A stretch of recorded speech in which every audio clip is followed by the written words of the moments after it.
My name is Gladys Mungai. Enjoy your viewing. Ewe Mwenyezi Mungu, tukusihi ututazame kwa neema nyingi na baraka sisi watumishi wako ambao umeridhika kutuita kwa nyadhifa za uongozi katika jamhuri hii yetu.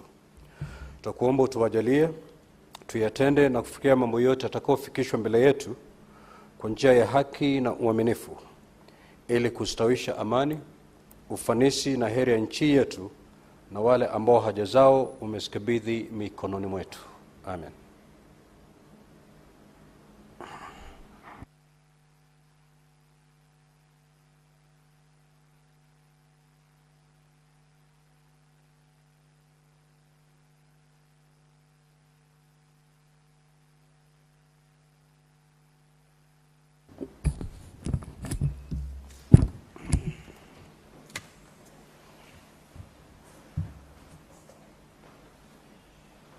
Clerk, do we have quorum? Sergeant at Arms, kindly ring the quorum bell for 10 minutes.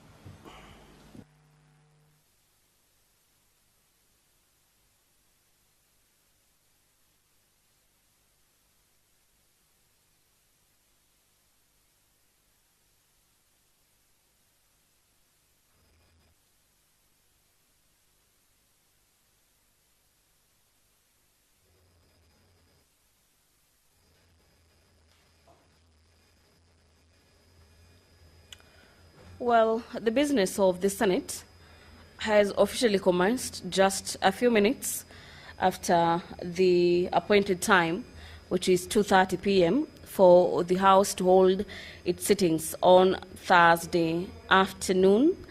Before I handed you over live for this live broadcast, I was just taking you through the statement by Senator for Kisii, who is seeking a statement on the unregulated betting and gambling in the country.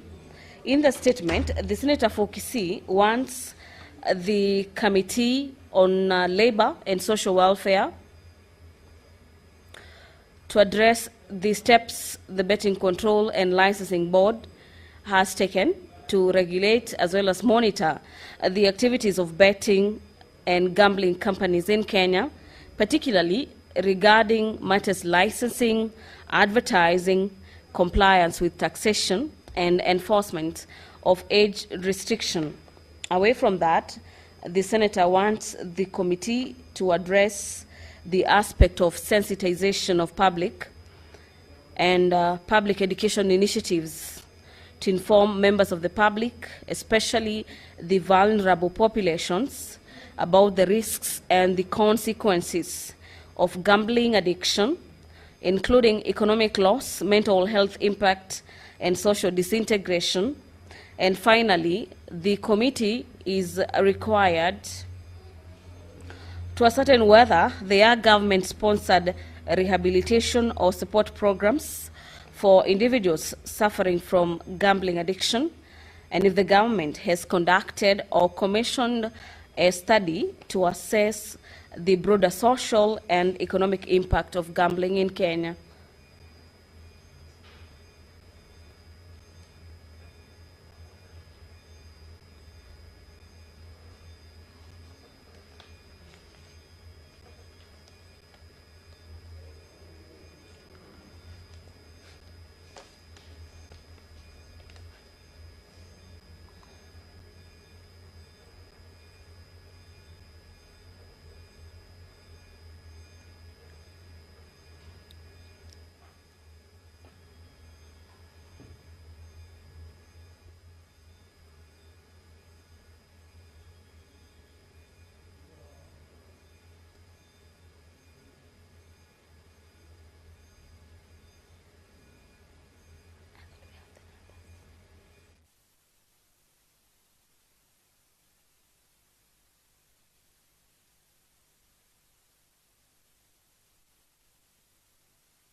Now.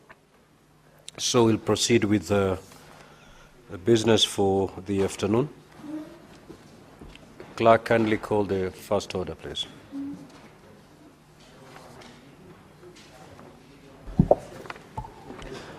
Order number 1, administration of oath. Order number 2, communication from the chair.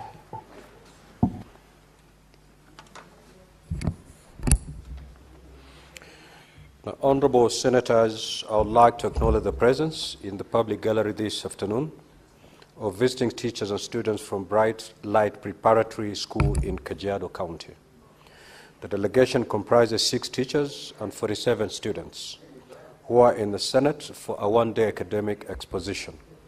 In our usual tradition of receiving and welcoming visitors to Parliament, I extend a warm welcome to the delegation, and on behalf of the Senate and my own behalf wish them a fruitful visit. Also, I'd wish to acknowledge the presence in the public gallery this afternoon of visiting lecturers and students from Sacred Heart University, United States of America. The delegation comprises 3 teachers and 7 students who are in the Senate for a one-day academic exposition.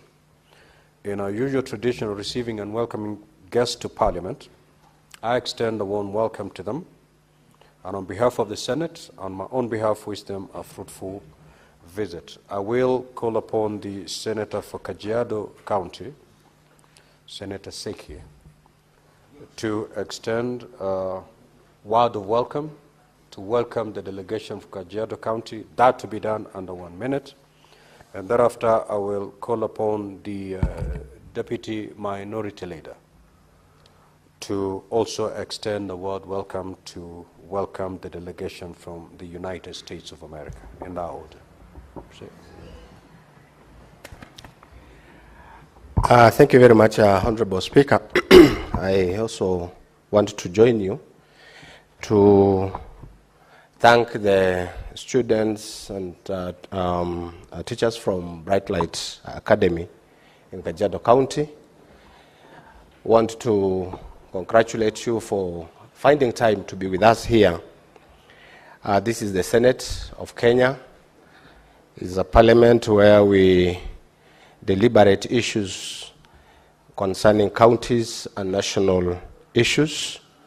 I want to welcome you and inform you that in this Senate we have 3 senators coming from Kajiado. Senator Seki, who is the elected senator, and my sister Peris Tobiko, who is also a senator here, nominated, and Mheshimiwa Mondet, who is also a senator for this great county of Kajiado. So let me, Speaker, request Mheshimiwa Peris Tobiko just a 1 minute to say hi to these bright students of this Republic of Kenya. Thank you very much. Thank you. Senator Peris, because you're already on your feet, I will allow you.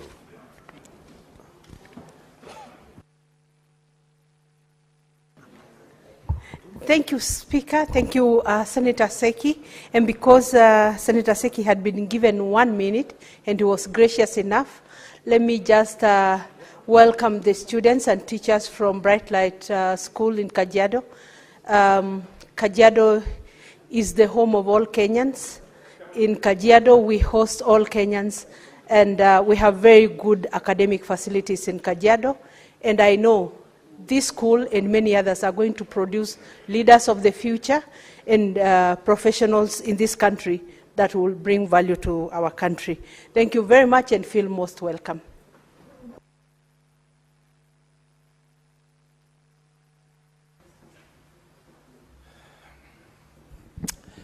Thank you, the Speaker. I also want to join you and on behalf of my colleagues in the Senate, extend a warm welcome to the visiting delegation from the USA.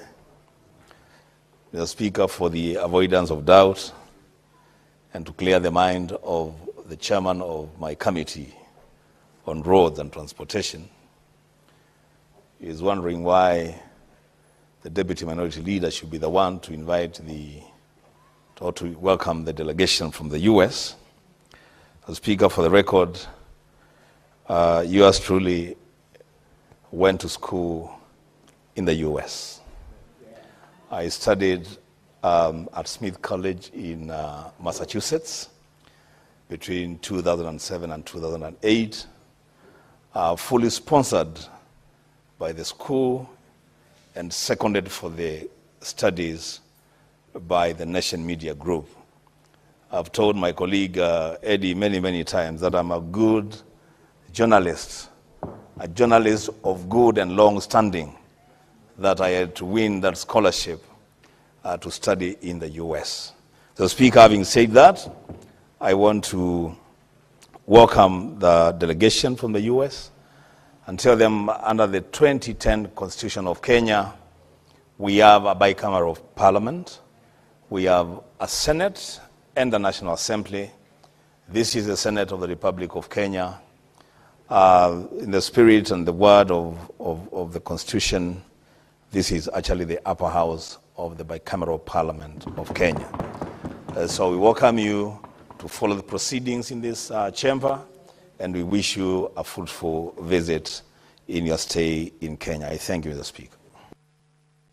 Next order.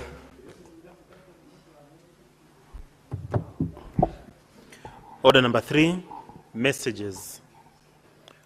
Order number 4, petitions. Order number 5, papers. Order number 6, notices of motion. Senator for Kiambu County, the Honorable Senator Karungo Wathangwa.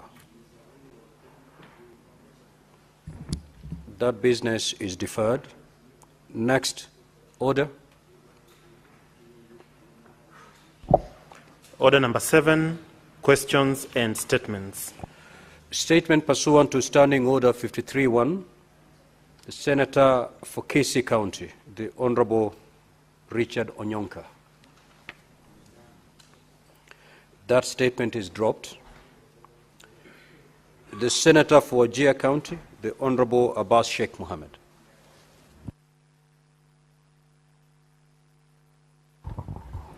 Thank you, Honorable Speaker.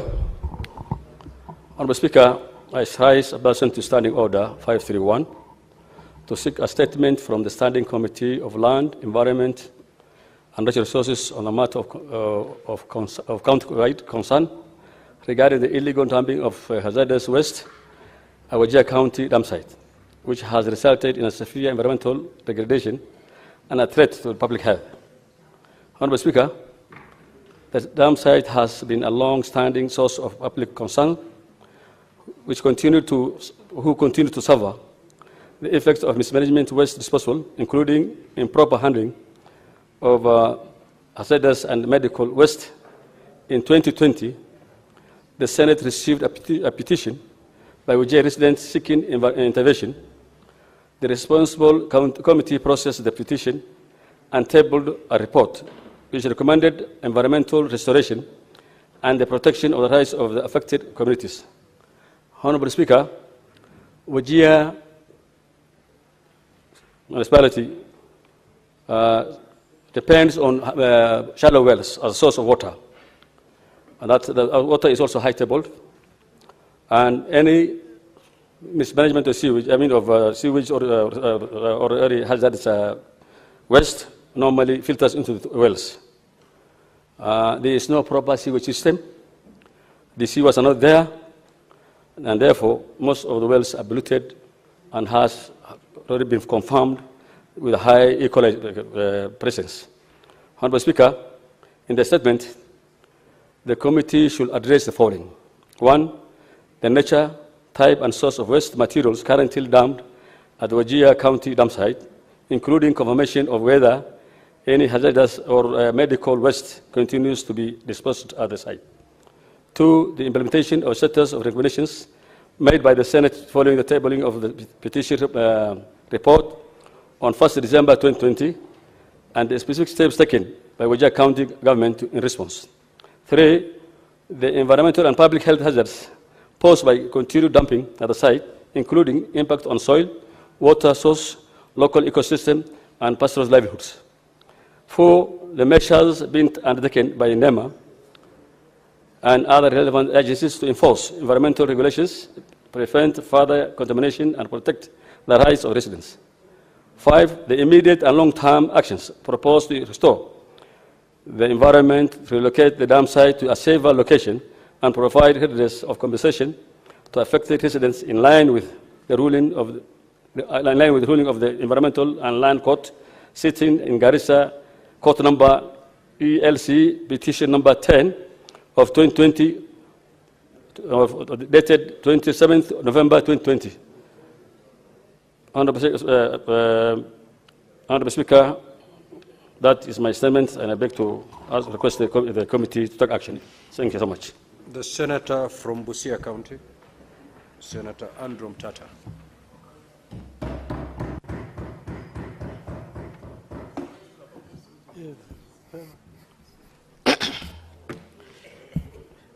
Mr. Speaker, sir, I rise pursuant to Standing Order 53, brackets 1, to seek a statement from the Standing Committee on National Security, Defense and Foreign Relations on a matter of countrywide concern regarding the shooting and killing of residents at Angata Barikoi by police officers. Mr. Speaker, sir, on Monday, 28 April 2025, 5 people, including a 6-year-old child, were killed following an attempt by officials from the Ministry of Lands to begin a land adjudication process in Moi adjudication scheme in Transmara. In the statement, the committee should address the following. 1, the circumstances that led to the use of live bullets resulting in the shooting and killing of 5 residents of Angata Barikoi and leaving many others injured during a protest over land demarcation. 2, the identity of the rightful owners of the land in question, as well as the measures in place to address the long-standing disputes over the land. 3, the reasons behind the decision to demarcate the land and evict residents despite a valid court order restraining such actions until the matter is fully heard and determined, providing details on who ordered the demarcation and whether the community was consulted or involved. 4, status of investigations conducted by the Independent Policing Oversight Authority, brackets IPOA, into the incident, including steps taken to hold accountable the officers responsible for opening fire on unarmed residents of Angata Barikoi. Plans in place to compensate the affected families for the deaths and injuries, as well as reimbursement of burial expenses. Andrew Mutata, Senator from Busia of the Republic of Kenya. Thank you. Statement pursuant to Standing Order 57-1. The Senate Majority Leader.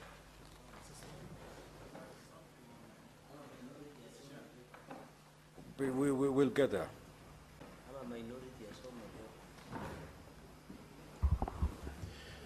Mr. Speaker, sir, pursuant to Standing Order 57-1, I hereby present the business for the week commencing Tuesday, 27th May 2025. Mr. Speaker, sir, the status of business pending before the Senate includes 54 bills, of which 42 are at the second reading stage and 12 are at the committee of the whole stage. 23 motions pending conclusion. 29 petitions are pending conclusion, out of which 19 are due for reporting by the respective standing committees, and 473 statements pursuant to Standing Order 53-1 under consideration by respective standing committees. From the foregoing, it's evident that we have a long way to go in disposing the business before the Senate, as indicated in today's order paper. At orders number 8, 9, 10, 11, we have bills that have been at the second reading stage for a while. I therefore urge the majority and the minority whips to marshal the requisite number of the county delegations in order for the divisions to be undertaken.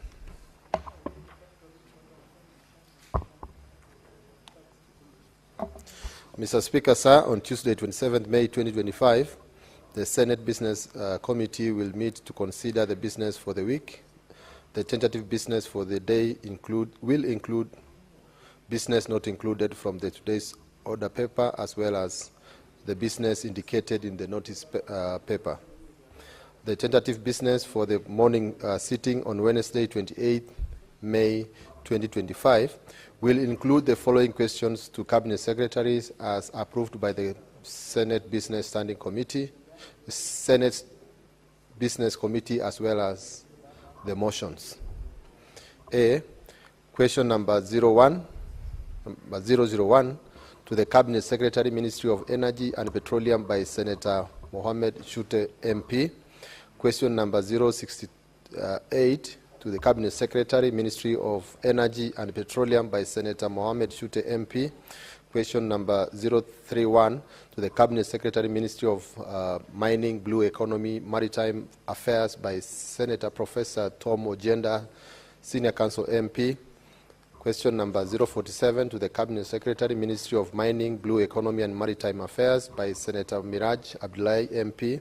Question number 034 to the Cabinet Secretary, National Treasury and Economic Planning by Senator Enoch Wambua MP. Question number 035 to the Cabinet Secretary, National Treasury and Economic Planning by Senator James Murango MP. Question number 048 to the Cabinet Secretary, National Treasury and Economic Planning by Senator Professor Tom Ojenda, Senior Counsel MP. And question number 079 to the Cabinet Secretary, National Treasury and Economic Planning by Senator Karen Nyamu MP. The tentative business for the afternoon sitting on Wednesday, 28 May 2025 will include business not concluded from Tuesday order paper and the following. A, bills. At the second reading stage, the county government state officers removal from office, procedural bill, Senate Bills number 34 of 2024. The County Government's Amendment Bill, Senate Bills number 39 of 2024, the Labor, Migration and Management number 2 Bill, Senate Bills number 42 of 2024, and the Street Naming and Property Addressing System Bill, Senate Bills number 43 of 2024.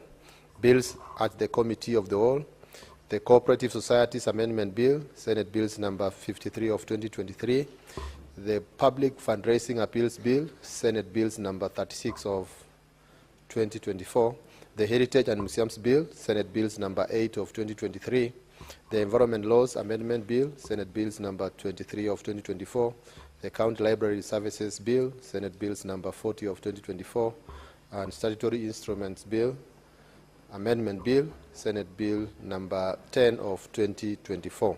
Motions.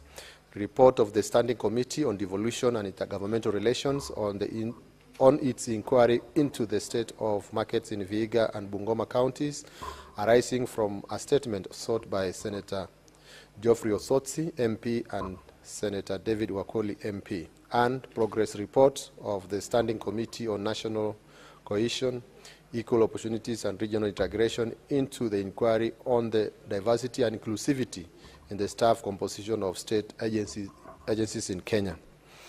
The projected business for the Thursday, 29 May 2025, will include business not included from Wednesday's order paper and any other business scheduled by the Senate Business Committee. In conclusion, at order number 12 in today's order paper, we have a motion for consideration of the report of the Standing Committee on Finance and Budget on the fourth basis for allocating the share of national revenue among counties. This is a matter of great significance as it facilitates the equitable distribution of resources for effective functioning of county governments. I therefore urge all honorable senators to remain in the chamber and participate in the debate on this motion. Mr. Speaker, sir, I thank you and I hereby lay the statement on the table of the Senate. The Honorable Senator Mngatana.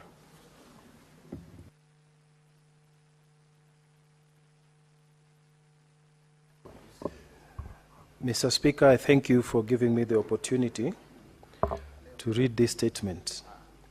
Mr. Speaker, I rise pursuant to Standing Order number 53-1 to seek a statement from the Standing Committee on National Security, Defense and Foreign Relations on a matter of inter-county-wide concern regarding the Gazette Notice number 6256, dated the 16th May 2025, issued by the Cabinet Secretary for Interior and National Administration on the acquisition of land in Tana River and Garissa counties for the construction of Masalani National Intelligence Service Campus. Mr. Speaker, the Gazette Notice has raised serious concerns among residents of the affected areas, considering that the land was appropriated without the requisite public participation or compensation. The notice also fails to specify the coordinates of the affected land parcels, heightening the fears of irregular land appropriation. In the statement, the committee should address the following. 1. The justification for the acquisition of land in Tana River and Garissa counties for the establishment of Masalani National Intelligence Service campuses. 2.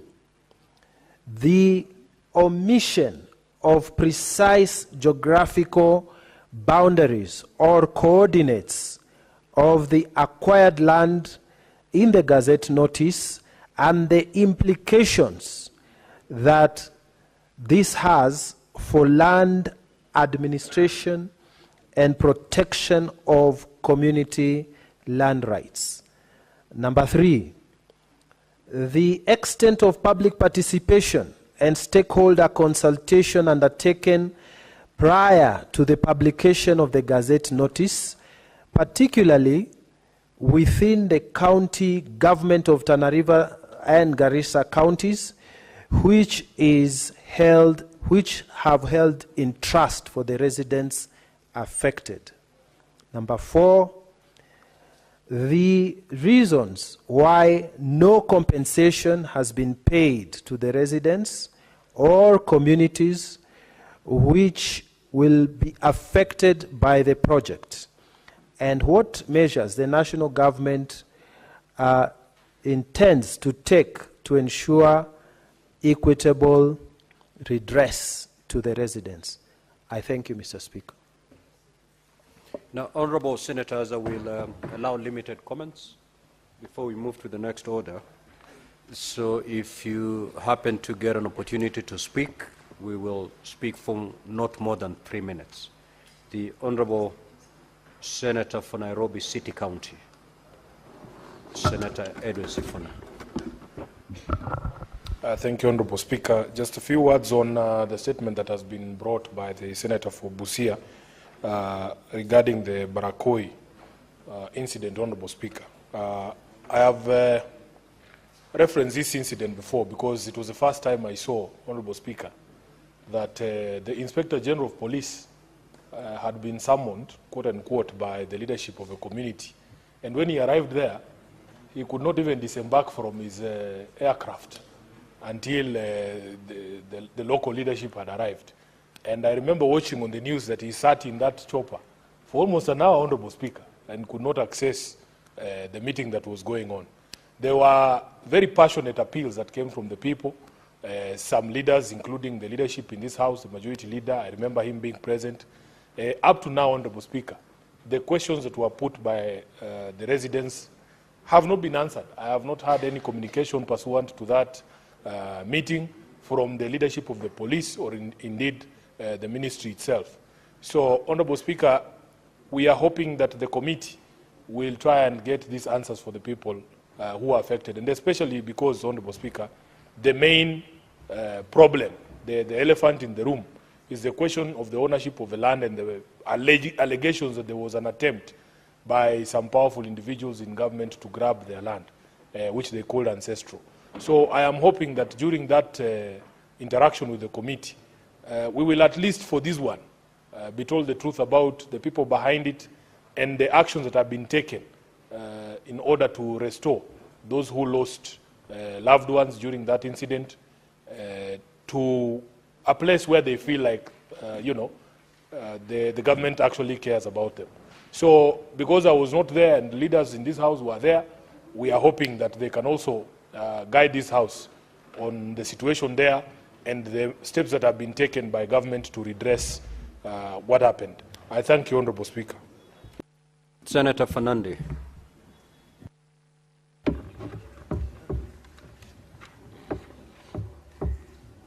Thank you, Mr. Speaker. I want to support the statement by Senator Okoiti Okia Omtata Andrew on the issue of state of investigation into Angata Baragoi killings in Narok County. Mr. Speaker, in as much as we continue to send our deepest condolences and empathies and sympathies to the people of Angata Baragoi, it is sad that after they are buried, their issues have been forgotten.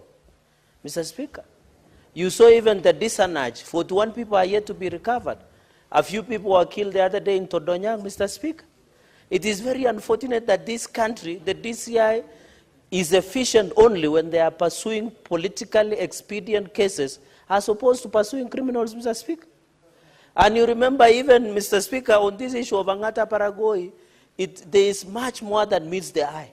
Because this is the protection of grabbers of land in Angata Baragoi, Mr. Speaker, we need to be told who is behind these killings. Mr. Speaker, it was an open fire. How do you open fire in an armed, peaceful citizens who are protesting against land grabbers, Mr. Speaker? The land grabiosis disease must be stopped in this country. Even IPOA, Mr. Speaker, no one has been arrested up to date. Yet the bullet that was being used to shoot these people, post-mortem was done. Mr. Speaker, we must be told as the families continue to grieve what the government is doing, Mr. Speaker. And it is very unfortunate because even the Ministry of Interior, led by Cabinet Secretary Murkomen, gave us a bravado statement when he was in North Rift by saying those people wanted to attack the police. How can you attack the police with arms and stones? And that is why I said transferring incompetence to Ministry of Interior is dangerous because you lose lives. The roads, when they are stalled, it can be fixed at a later date, Mr. Speaker. You have seen even he has sponsored the grabbing of Masalani land in Tana River, Mr. Speaker. How do you go and grab land? This minister must be called out. He is embarrassing all of us who are in government. In fact, the Murkomen must and should resign. Mr. Speaker, even he is now sponsoring MPs to attack me, Mr. Speaker, instead of fighting issues of insecurity. There is a point of order. Mr. Speaker, Senator Cherargei is not a first-term legislator. And even a first-term legislator by now understands and knows the standing orders of this House. If he wants to discuss the conduct of the cabinet minister, he knows what he needs to do. Number one, he knows that he needs to bring a substantive motion to you, together with the issues, and then we can have a discussion and look into the conduct of any minister, because nobody is above scrutiny, and everybody must be scrutinized. What we must stop, Mr. Speaker, is a conduct that is becoming the norm in this House, where people want to use the privilege of the floor of Parliament to malign and personalize attack against other citizens of this republic. That we cannot tolerate, Mr. Speaker. It is not honorable, it is not right, and it cannot be accepted. Did you hear Senator Cherargei say that CS Murkomen, I don't know, has organized land to be grabbed, I don't know where? Can he either table evidence to support his claims, Mr. Speaker, or withdraw? Because that should never be left in the records of this House, Mr. Speaker. No. Senator Speaker, sorry, and apologize. Senator Fernandi, you either substantiate your allegations or you proceed to withdraw and apologize.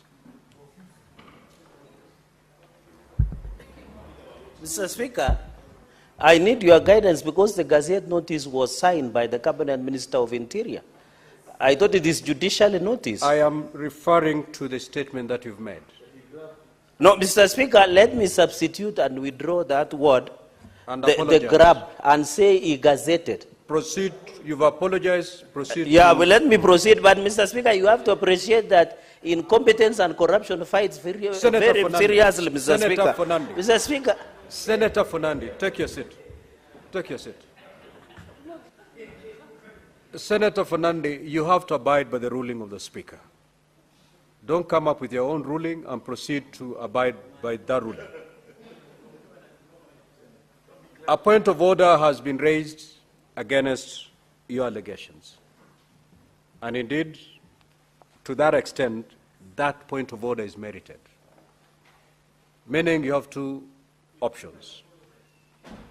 Either to substantiate.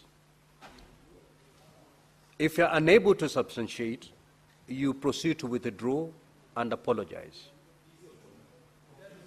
Pick one option and proceed.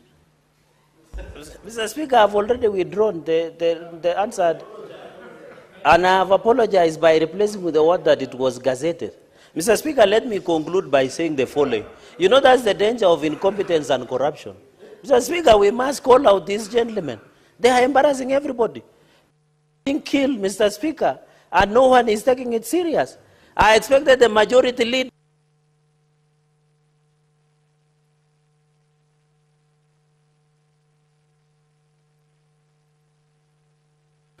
Senator Wambua. Senator Wambua. Thank you, Mr. Speaker.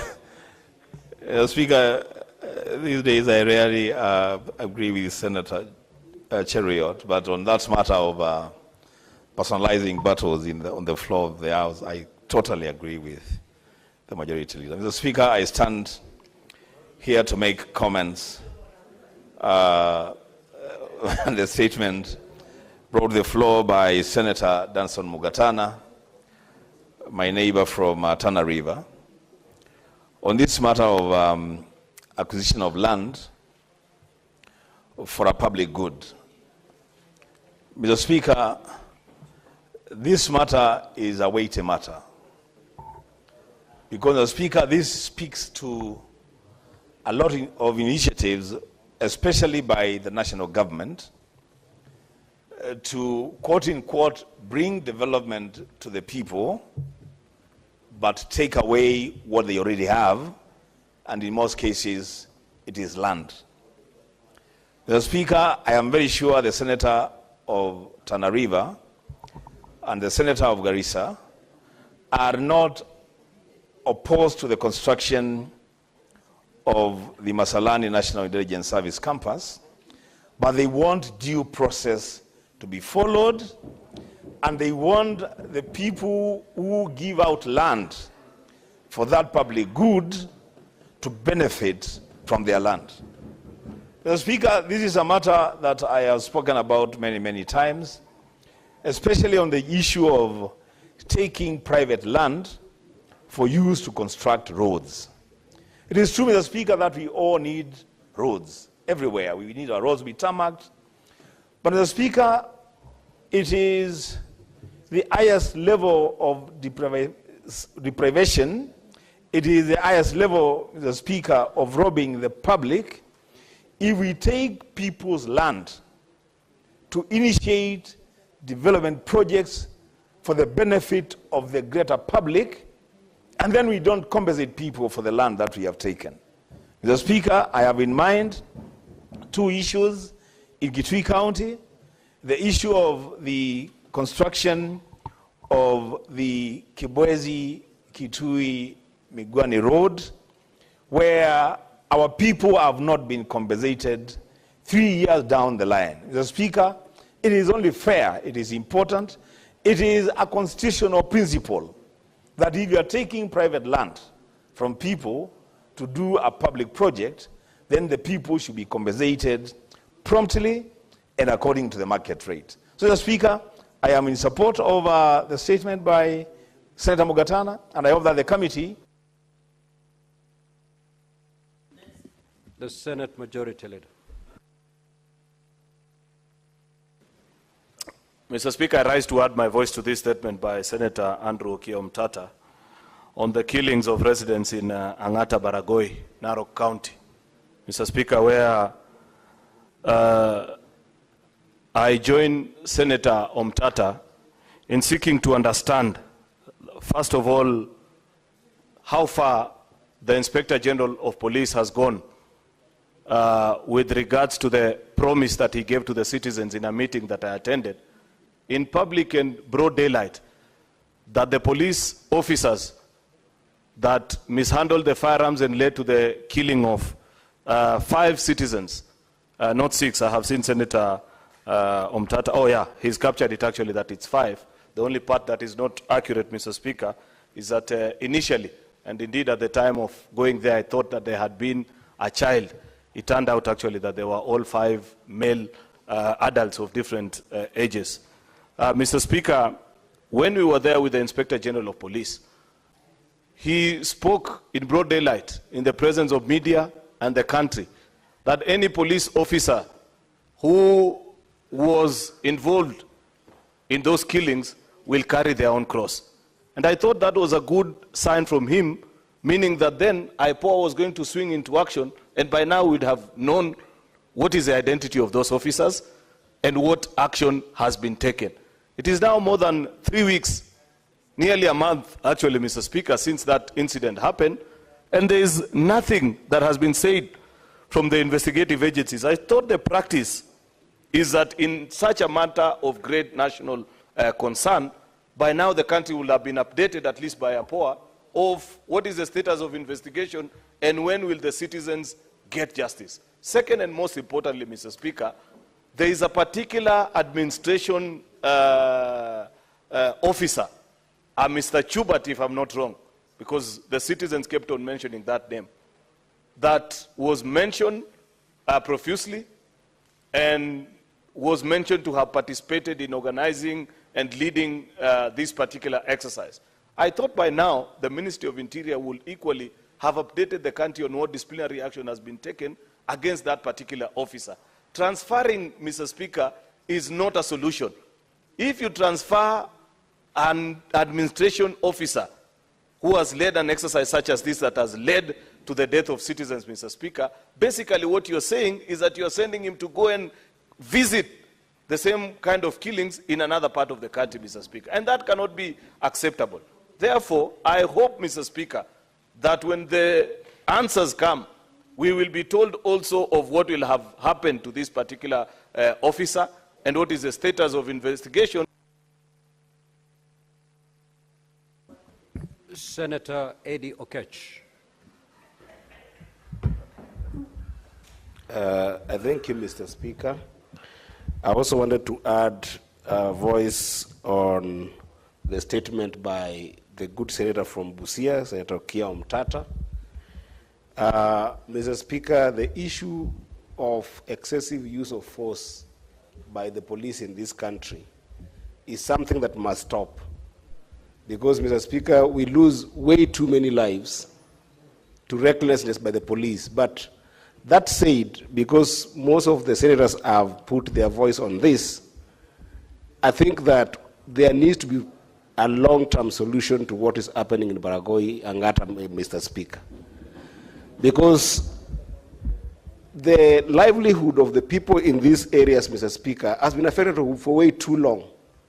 Mr. Speaker, it would interest you to know that on the other side of Angata is Mutembei in Kuria region that falls in Migori County, Mr. Speaker. A time without number, this is a community that is so good at contributing in the agricultural basket of this country, very hardworking, in a very good environment that crops should be thriving, Mr. Speaker. But every single season, during rainy seasons and non-rainy season, Mr. Speaker, this community cannot settle. the Kuria people, the people of Kuria, cannot settle and focus on agriculture. In fact, Mr. Speaker, a number of times as leaders, we are forced to go and visit the communities during festive seasons to at least have them also enjoy festive seasons. For instance, Christmas and New Year's, because they've gone for a whole year without planting because of the wars in that region, because of the insecurity in the dispute of that land. So while it happened, Mr. Speaker, that on the Angata side is where the police shot a number of people there, Mr. Speaker, it is also true that that conflict is taking more lives in the entire region, Mr. Speaker.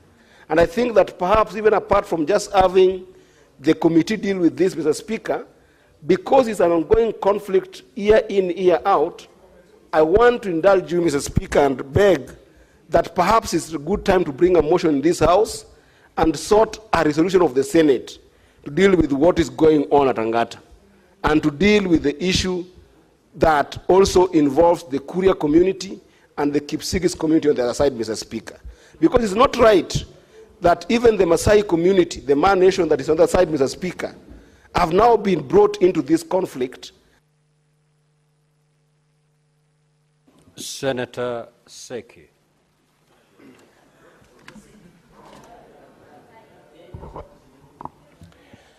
Thank you very much, Honorable Speaker. I also want to contribute to this statement from Honorable Okiya Mutata on the issue of the killing of residents of Ngata Barikoi.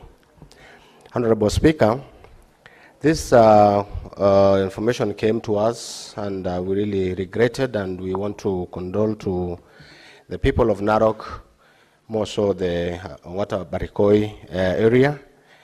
And we believe that the committee responsible will get to to these matters as quick as possible, so that we don't act on the issue that has been overtaken by events, Honorable Speaker. We are looking forward to see the action where the police has taken on this matter, Honorable Speaker. Because we see that there is no discipline for the people who acted on this matter, there is no arrests. And these are the things that we really wonder why we have systems and structures in this government or in government. So we are looking forward to see the committee coming in handy to make sure that these issues have been addressed as early as possible. More so also the issue of land issues that brought their old problem, wanted to know, will be able to see or even to hear what are the issues that contributed to this problem, because these are issues concerning land. And what about that land that has been having dispute? And the compensation of the victims, Honorable Speaker. We are looking forward to see all this. Honorable Speaker, I also want to contribute on the issue of a statement from Honorable Mugatana on issues of public land or private land or even community land that is being used by government with no compensation. Honorable Speaker, I will refer to a land just next to Nairobi here in a place called Vetland in Ngong area, where government had done a lot of quarry to remove maram and even stones and building materials for public use with no compensation to the communities around there. There is a lot of excavation, a lot of problems, a lot of destruction. They do a lot of, destruction to the neighboring neighbors within that quarry with no compensation. These are the things that we really need to look at. Even when... Senator Faki. Asante Mheshimiwa Spika kwa kunipa fursa hii kutoa kauli yangu juu ya taarifa iliyoletwa bungeni na Senator Abbas, Senator wa gatuzi la Wajir. Mheshimiwa Spika, mazingira ni kiungo muhimu cha maisha yetu, Mheshimiwa Spika. Kwa hivyo ni makosa kwa serikali zetu za kaunti kuchafua mazingira ambao binadamu wanaishi katika sehemu zile. Mheshimiwa Spika, utupaji takataka, Mheshimiwa Spika, ni donda sugu katika kaunti nyingi. Japokuwa kwa sasa kuna vifaa vya kisasa ambavyo vinaweza kutumika zikabadilisha takataka zile kuwa ni umeme ama makaa au matumizi mengine ambayo ni yana manufaa kwa binadamu. Kaunti zetu, Mheshimiwa Spika, zimekuwa na kadhia ya kutupa hizo takataka bila uangalizi wowote. Kwa Mheshimiwa Spika, NEMA pia wameweza kuzembea katika kazi yao, kwa sababu NEMA atakana wazunguke na waweze kuangalia mazingira kwamba yako sawa kwa maisha ya binadamu. Lakini mpaka sasa pia, Mheshimiwa Spika, NEMA wameweza pia kuzembea katika kazi hiyo muhimu. Kwa hiyo Mheshimiwa Spika, tunaunga mkono taarifa hii na tutahakikisha kwamba wale wanaohusika katika utupaji takataka na uchafuzi wa mazingira wanaweza kuadhibiwa kulingana na sheria. Asante Mheshimiwa Spika. Senator Kisang. Thank you, Honorable Speaker. Honorable Speaker, I want to commend the statement by Okiya Omtata and Mukatana. Honorable Speaker, I think the Inspector General of Police needs to honor his word, because he was in Narok and he promised that he was going to take action. And up to now, the House or even the country has not been updated on what has been taken, including the police officers who used live bullet to kill the people, Honorable Speaker. It's also important for the local administration, especially the DCC and the chiefs and the elders, to nip these particular issues before they come out, Honorable Speaker, because it's unfortunate that lives were lost. Honorable Speaker, the one on Dana River and Kariza, Honorable Speaker, when development goes to particular areas, there will be benefits that will accrue to the community, Honorable Speaker. What is very important is just that before they do anything, they need to involve the leaders, the public, and especially the Constitution is very clear. Before you undertake any development in an area, you need to do public participation and also compensate. For a National Intelligence Service campus, I don't think they need more than 50 acres. So they need to talk to the people, do public participation, and they'll be accepted in the area. Otherwise, we don't want to cause another conflict in that region, Honorable Speaker. And then, Honorable Speaker, the Bible says, you know, somebody was asking, how many times will you forgive somebody? Or you say sorry. It says 70 times 70 or even more times, Honorable Speaker. Senator Jerarke, Honorable Speaker, has found it an habit. Every time he gets an opportunity, he has to attack the CS, Interior, Governor Sang of Nanti. So it's like it has become his business. When he gets any opportunity, those two leaders, he has to just... I address the point of order. You know, I just wanted... Thank you, Honorable Speaker. Senator Professor Tom Ojenda. Thank you, Mr. Speaker. Mr. Speaker, I would wish to contribute to the very eminent statement by Senator Danson Mugatana of Tana River. Mr. Speaker, this statement is important because it touches on the land question. And whilst it refers to the designation or establishment of Salani National Intelligence Service campus outside the procedure of land acquisition and processes, Mr. Speaker, it is important to speak to this question, Mr. Speaker, because it is important, Mr. Speaker, that all land acquisition or acquired for public purpose, Mr. Speaker, must be gazetted, and beyond gazettement, Order, Mr. Speaker, Senator Falgeo Marakwet. Beyond gazettement, Mr. Speaker, there must be compensation of the owners of that land. And Mr. Speaker, if the land is in a county, it is important that the county be involved in that process so that the process is as transparent as every individual can understand it, Mr. Speaker. Mr. Speaker, I am alive to the fact that we have many processes going on in this country that touch on land and on the public.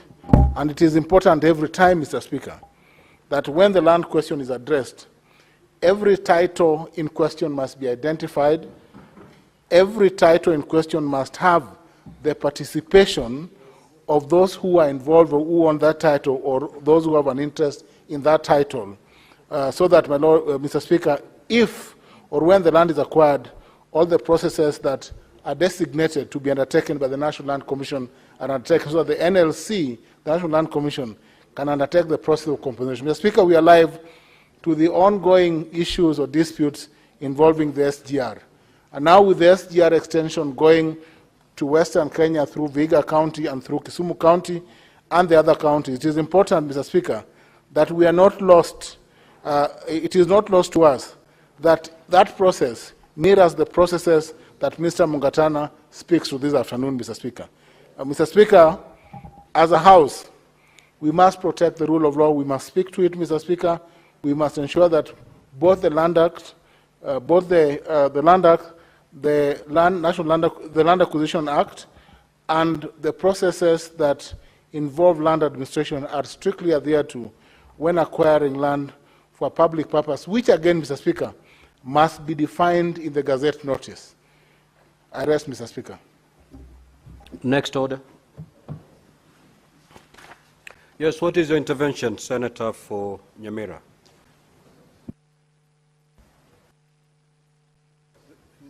Mr. Speaker, I have a small matter I seek your guidance that touches on the work of the Committee of Devolution.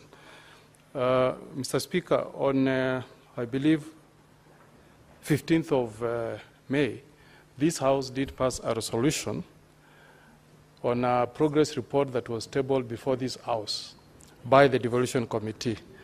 Mr. Speaker, among the resolutions that the House passed included directives that the Ethics and Anti-Corruption Commission investigates the appropriation and spending of public resources by impeached Speaker and a group of members of County Assembly of Nyamira, and further that the sittings that were being conducted outside the precincts of the County Assembly be stopped forthwith, and that the impeached Speaker and MCs that are convened outside the gazetted precincts of the County What Assembly. What is your point of order? Already the Senator is on a point of order because he rose on an intervention. Yeah. Proceed. Mr. Speaker, there is a law we passed in this House that I will seek we review. We said if one is an elected member of Parliament, he should not attend continuous legal education for lawyers. But the way Senator Cheragay is conducted himself in this House, we made... Senator Mogene, just proceed with your intervention, please. Now, Mr. Speaker, can you allow me to prosecute? Senator Fernandi, can you allow the Senator for Nyamira to make his point, please?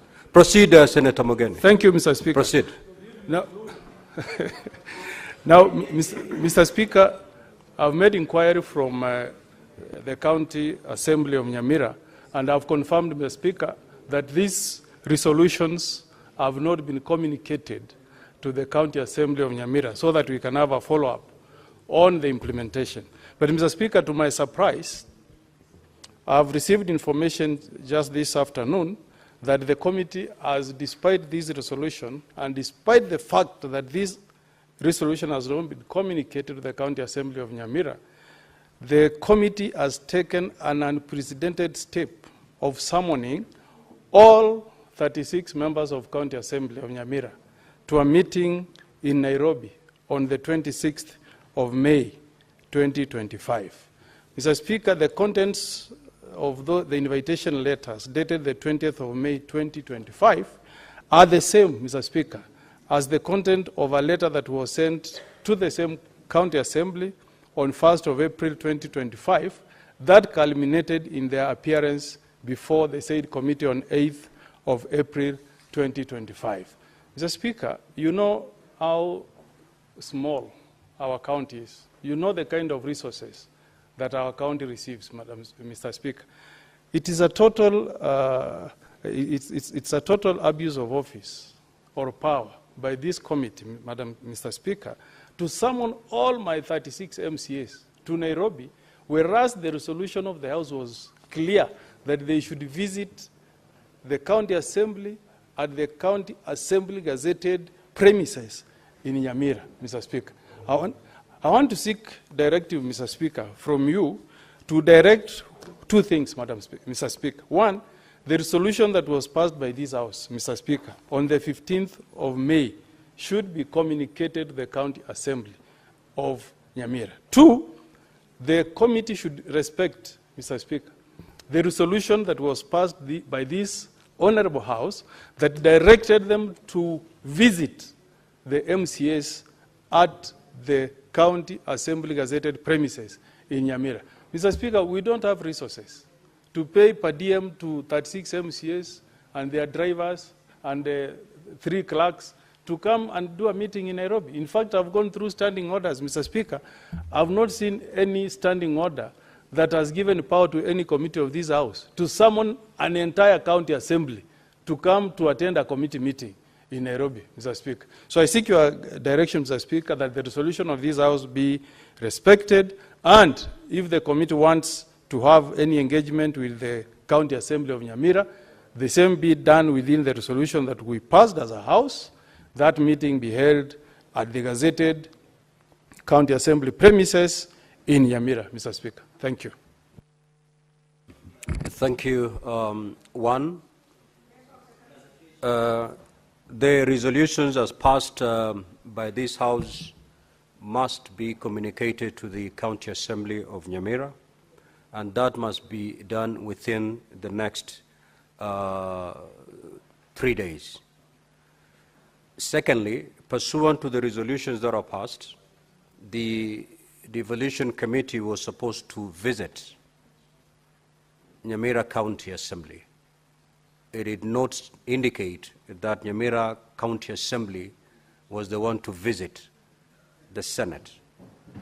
And therefore, let the concerned committee visit the County Assembly of Nyamira as resolved by the House and not otherwise. Next order. Let's make progress, honorable members. I've been very clear. I don't know why you're seeking point of clarification on that particular matter. Order number 8, the Division of Revenue Bill, National Assembly Bills number 10 of 2025, resumption of debate interrupted on Wednesday, 21st May 2025, afternoon sitting. Mover to reply. The chairperson standing committee, this is the Division of Revenue Bill, National Assembly Bills number 10 of 2025. The mover is the majority leader. You may proceed to reply. Mr. Speaker, I was wondering whether I've been sacked without notice. Mr. Speaker, I want to thank you. I have listened to colleagues the last 2 days, and I must say, Mr. Speaker, that there is hope for devolution. I am particularly impressed, Mr. Speaker, by the resolute nature in which each and every senator has addressed himself or herself with regard to division of revenue for 2025. Mr. Speaker, I am particularly impressed as well by the fact that everybody has vowed on the floor that 405 is not an option. I am equally happy, Mr. Speaker, by the work that has been done by our members of Budget and Finance Committee and the proposal that they have agreed to lead us as a House. Because, Mr. Speaker, we must take a decision as a House. We must ask ourselves whether, if devolution was to die, Mr. Speaker, on which side of the blame will we be? Will we just join the mourning party, or we will stand guilty as charged together with those that will have brought devolution, Kenya's biggest glue that binds this country together, to its death? I must appreciate, Mr. Speaker, that I am acutely aware of the tight fiscal space that we find ourselves in as a country. That I know very much. And I have been consistent and clear. If you check the records of this House, Mr. Speaker, especially with regards to management of our economy and the biggest struggle that we find ourselves in, which is a debt distress, Mr. Speaker, you will find that I have been as clear as daylight Mr. Speaker.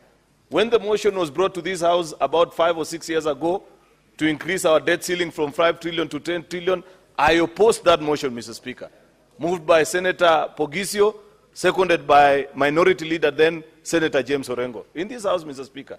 And we predicted very well, because at that particular time, Mr. Speaker, I was a member of Budget and Finance Committee, that there will come a time where we will not be able to meet our financial obligations because of that kind of unchecked borrowing.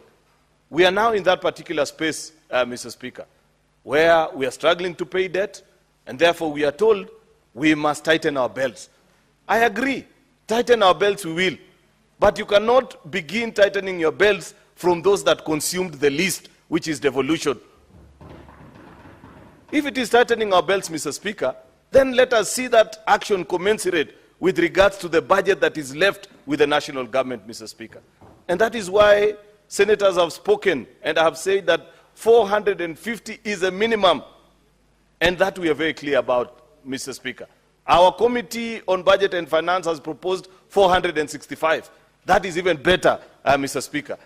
And because our colleagues in the National Assembly have told us that you have no business looking into the budget of the national government, Mr. Speaker, we have said, fine. We don't want to know what details entails therein. But at least give us 465, we take back to the 47 devolved units, then find the money to run your operations in the rest of the departments and state organs, Mr. Speaker. Because if somebody does not stand up for devolution, Mr. Speaker, devolution will be killed. And I wish, Mr. Speaker, Senator Moses Kajwang was here, because he walked out just maybe to attend to something when I was rising to speak. Because I said the other day, Mr. Speaker, that yes, we are concerned by the audit reports that continue to be brought to this House. And before the end of last session, members, if you recall, we hurriedly passed resolutions of about almost all the 47 county governments' audit reports, you know, because of an imposition of a timeline by the courts, Mr. Speaker. And we said we shall find time to revisit, to check on, Mr. Speaker, the operations of our specific county governments. That exercise needs to happen and happen now. I know, Mr. Speaker, that there are members of CPIC, County Public Accounts Committee, that are in this House. I want to request them with a lot of humility that you must lead the exercise, because this is ordinarily your work. This is the work that this committee has, this House has charged you with the responsibility of, Mr. Speaker, to ensure that once we have done the battle and have brought the goods home, that they are used prudently for the improvement of the welfare of our citizens, Mr. Speaker. We went out to point, Mr. Speaker, if you recall that particular debate on that afternoon, and I do remember, Mr. Speaker, because I made a contribution just like all my colleague senators, Mr. Speaker, that there were certain glaring maladministration issues that were coming out distinctively clear in almost all the 47 county governments without fail, Mr. Speaker. The issue of minimal disposition of resources, Mr. Speaker, hardly 20%. Many counties are using up only 15 to 22% at the maximum, Mr. Speaker, towards actual development expenditure, Mr. Speaker.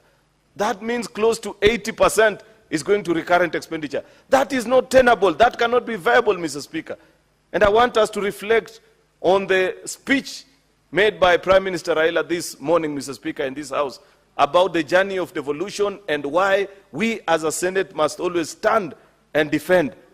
It must be recalled, Mr. Speaker, that on those particular reports that we considered here as well, we were reminded that many of our county governments, I think 35 if I'm not wrong, out of 47 of our counties were spending more than half the resources that we devolved, Mr. Speaker, on paying salaries. Surely, Mr. Speaker, then why should you want to be called a governor? Your name should be turned to Paymaster General, that you are just a salaries payment officer. If you are disposing more than half the shareable revenue that is due to your county, Mr. Speaker, to pay salaries alone. And I have said that this business, Mr. Speaker, of telling us that, oh, you know, in 2013, we inherited members of staff from the defunct municipal councils, Mr. Speaker. Therefore, we have to find ways of paying them. Surely, this is almost 15 years since that exercise happened. What is your contingency plan? And I want to tell you, members, if we wait that our county governors file that particular plan on the route to achieving the statutory 35%, Mr. Speaker, on spend on recurrent expenditure, Mr. Speaker, it will never happen. We are the ones who passed Regulation 25 of PFM, Mr. Speaker, on how much each county is supposed to spend. We are the ones that are charged with the mandate of enforcing it. I want to urge you, honorable members, particularly members of Budget and Finance Committee who brought us this wonderful report, that you must lead us in an exercise where we have a conversation and we sit down and pass regulations, Mr. Speaker, so that if a county government does not file a plan through which they aim or they head, you know, Mr. Speaker, prudent use of public resources is not an event. It is a process.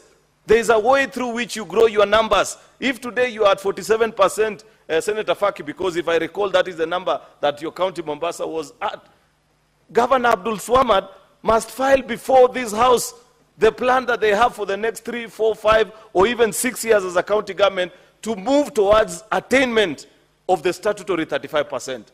But if this year is 47, next year is 48, the year after that it becomes 50, surely even us as a house, aren't we complicit in the maladministration that is going on in our counties, Mr. Speaker? We have been reminded this afternoon, Mr. Speaker, that there are many, these initiatives that keep on popping up, collaborations between county government and national government. First of all, there were KIPES, Mr. Speaker.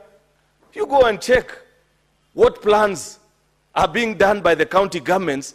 You know, KIPE was conceptualized in Nairobi, and that's why we must move away from these plans that are conceptualized in the well-AC'd rooms here in Nairobi, but have no meaning or connection whatsoever with the challenges that people face in the village. If you go today to your county, youth leader Senator Oburu, and ask yourself, what is the plan that is being made to make sure that the KIPE that is being built in your county will actually be of service to the people of Siaya? Chances are there is absolutely nothing. And if you ask the governor, rightfully so, he will say, but I was not consulted. I was just told, give a matching fund of 250 million.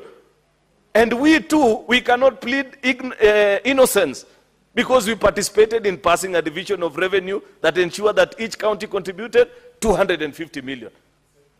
The same, I think with the exception of Nairobi. The same can be said about these, what are these community health promoters?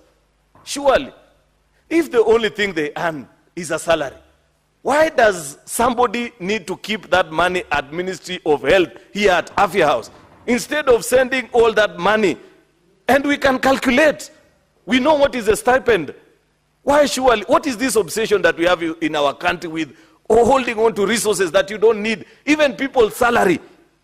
At least we know, even if you're looking for a kickback, Senator Eddy, there is no kickback in people's salary. At least send that one out.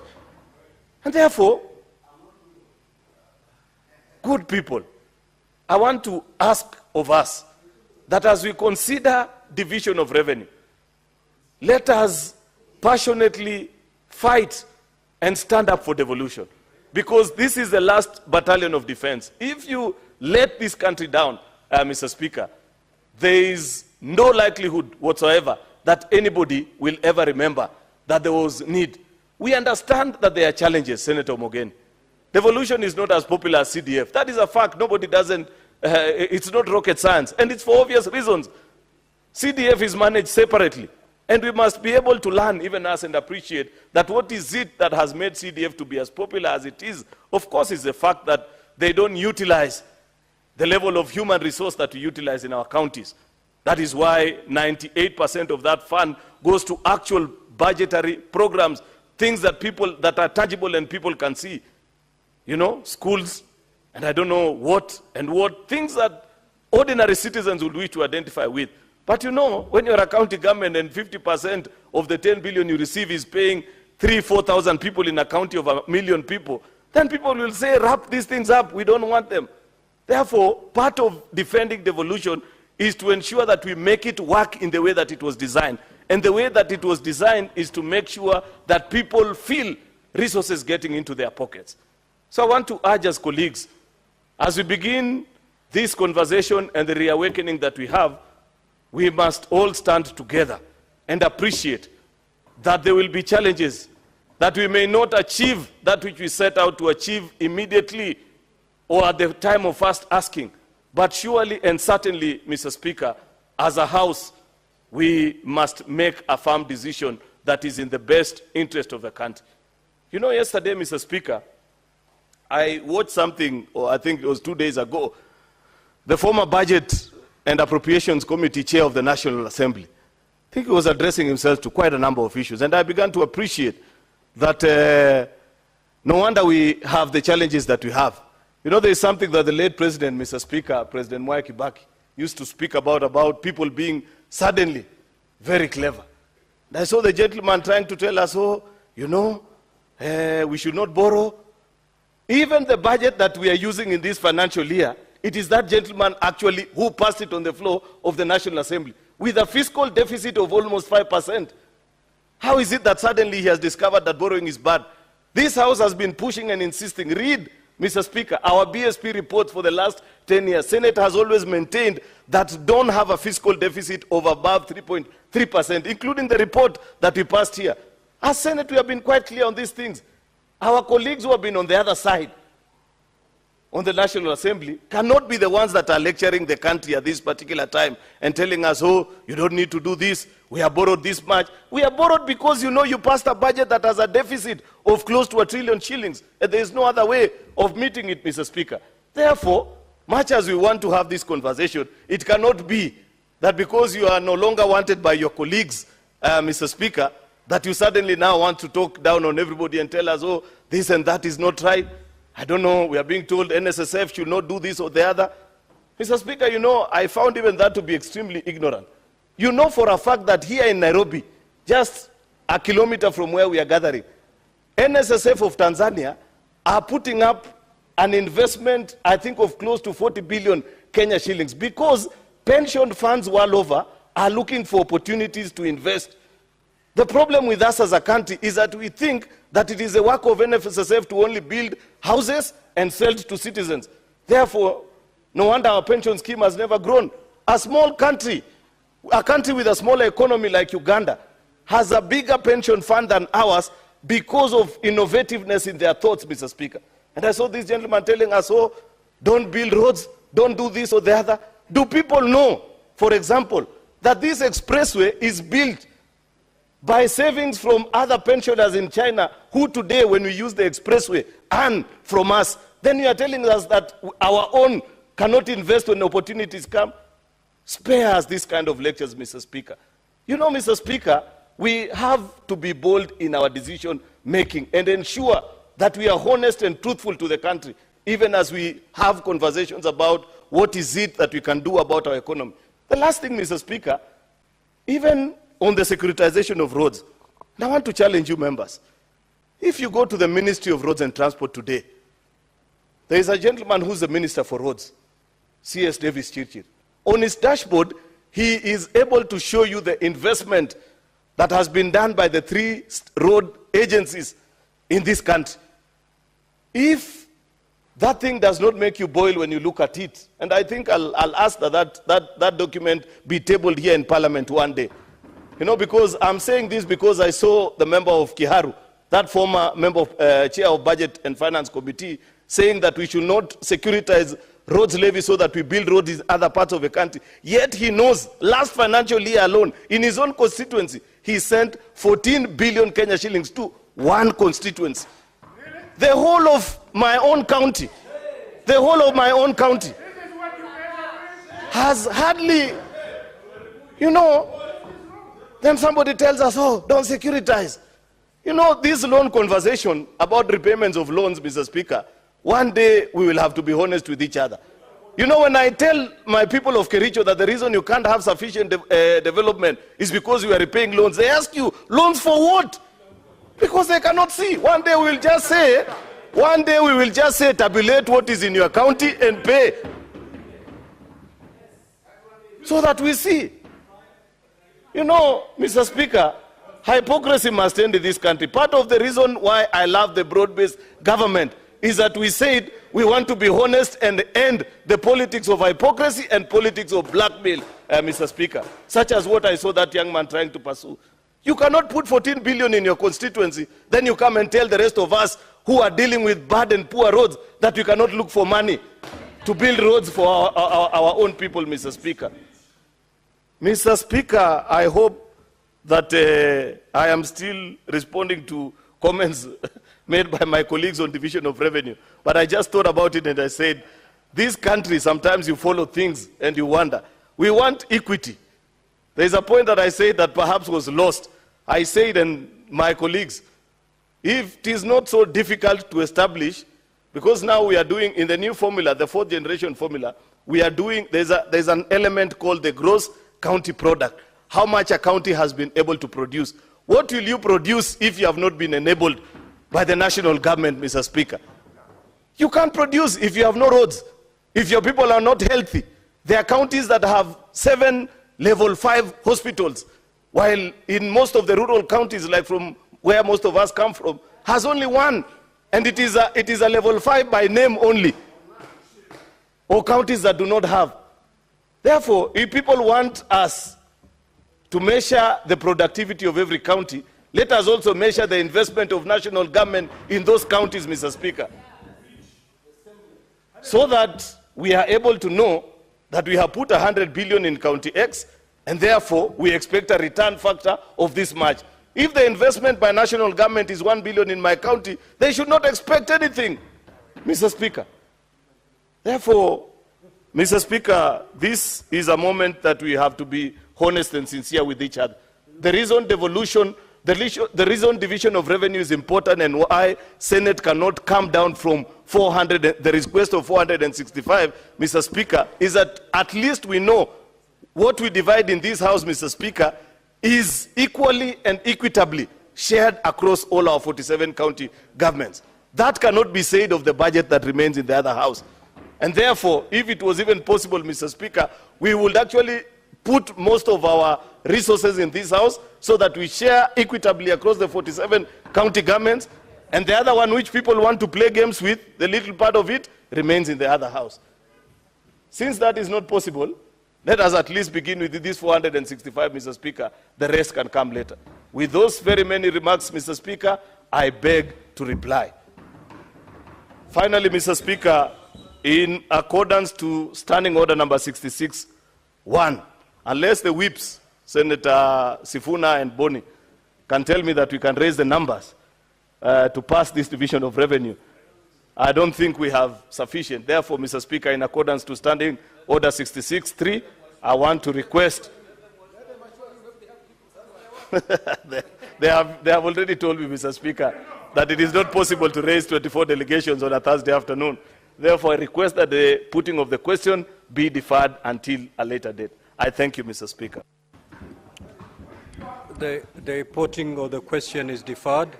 Next order. Order number 9, the Creative Economy Support Bill, Senate Bills number 30 of 2024, second reading. Resumption of debate interrupted on Wednesday, 21st May 2025, afternoon sitting. Mover to reply. Senator Eddy, you may now proceed to reply.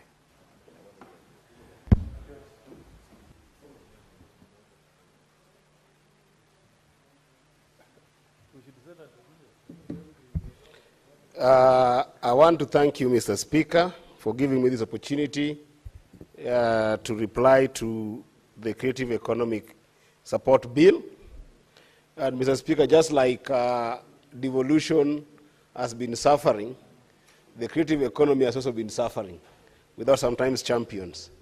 And today, Mr. Speaker, you saw that the effect, what we call the Baba effect, when he came to address us here, one meeting with Baba, you've seen what it has done to the majority leader of this House. The majority leader is fired up. From that just 1 minute with Baba, you can imagine if it's a number of, if it was more meetings, you could have seen what would have come. Mr. Speaker, let me take this opportunity, first of all, to thank the good senator from Tana River, Senator Danson Mugatana, for the great comments he made when he was helping to second this motion. I think it is a long time that, Mr. Speaker, the creative economy must be able to self-regulate. And that self-regulation, Mr. Speaker, must be empowered by different facets of this House, Mr. Speaker, to the extent that, if possible, they have a good control over the funds that have long time been housed in the has been housed in the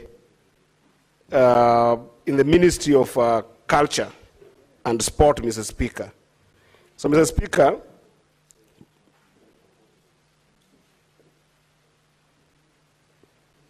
are you okay?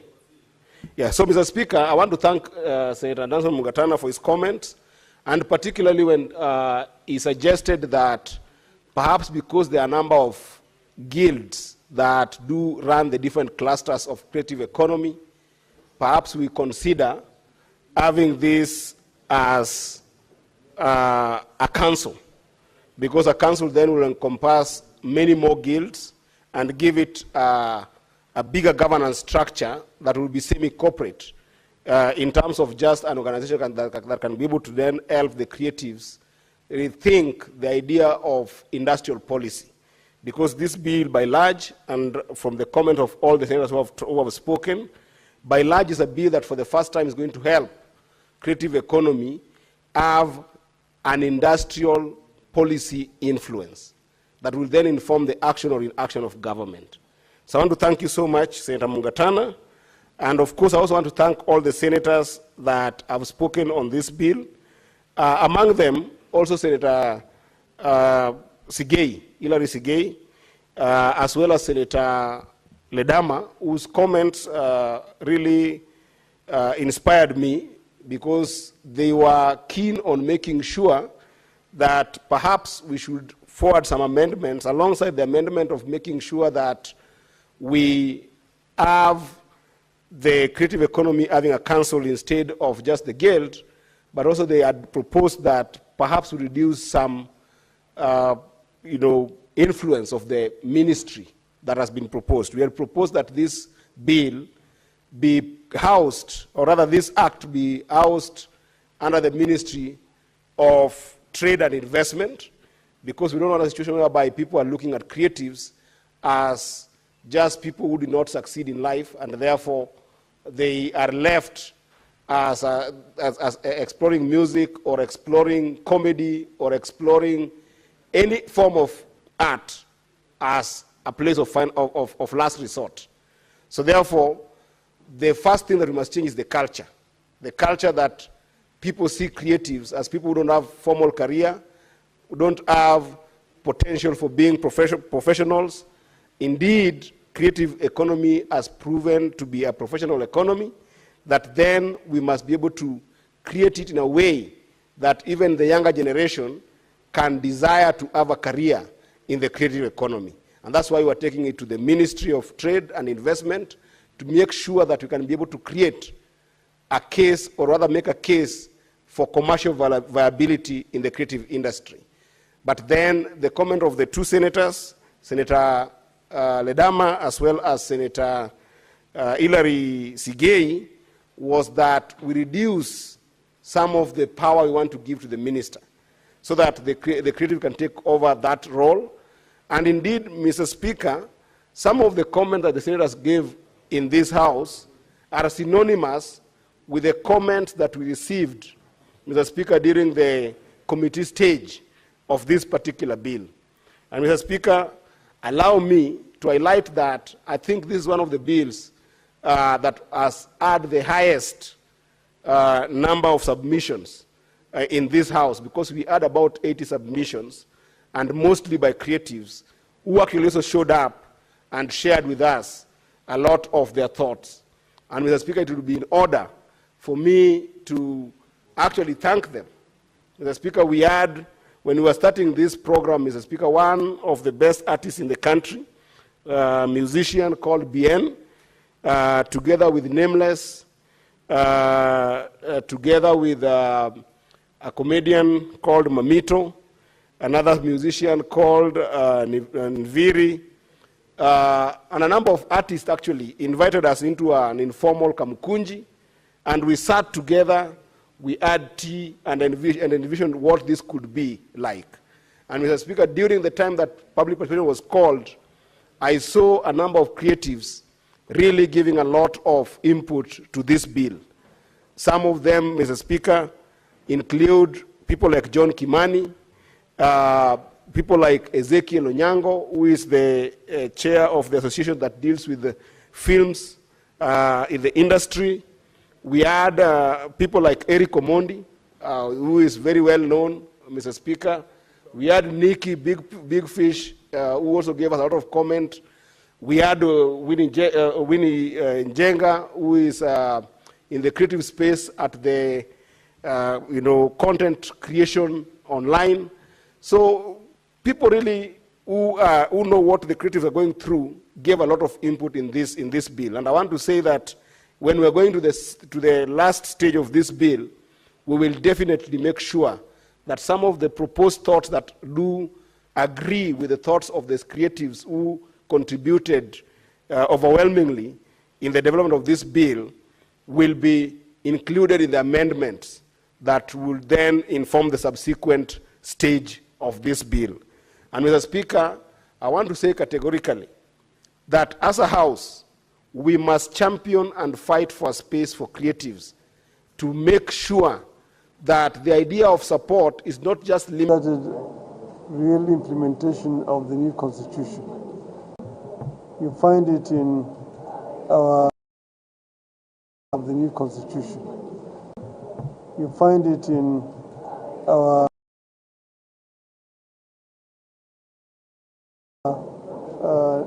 national anthem.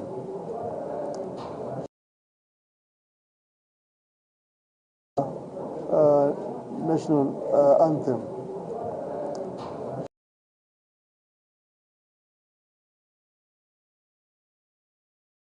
She say that Lord of all creations, almost. She say that Lord of all creations, almost.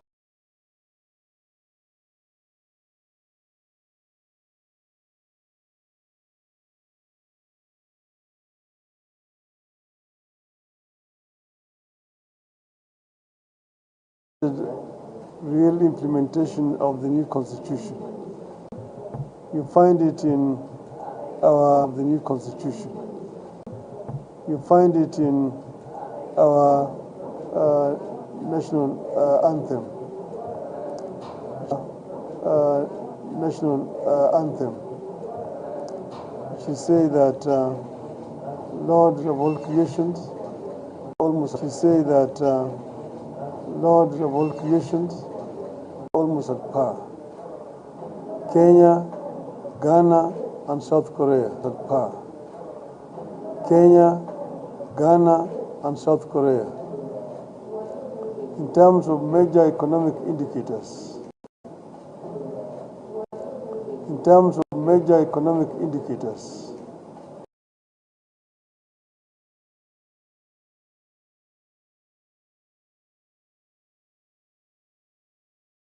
That is, in terms of like artificial intelligence.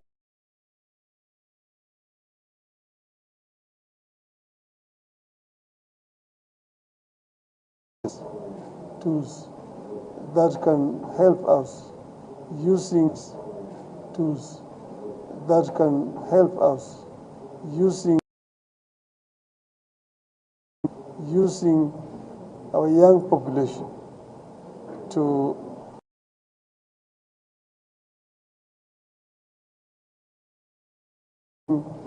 our young population to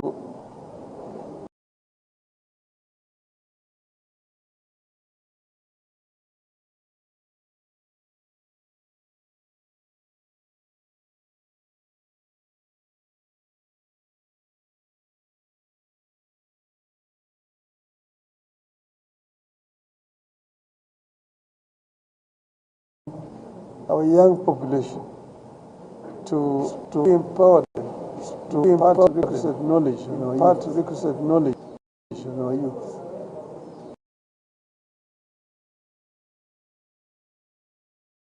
To empower them, impart requisite knowledge in our youth. To empower them, impart requisite. It has been a general conversation. They have shared with me, as you know, that since 2013, we started real implementation of the new constitution. You find it in our of the new constitution. You find it in our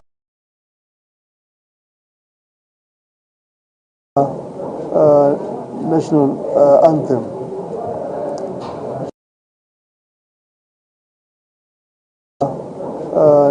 National anthem.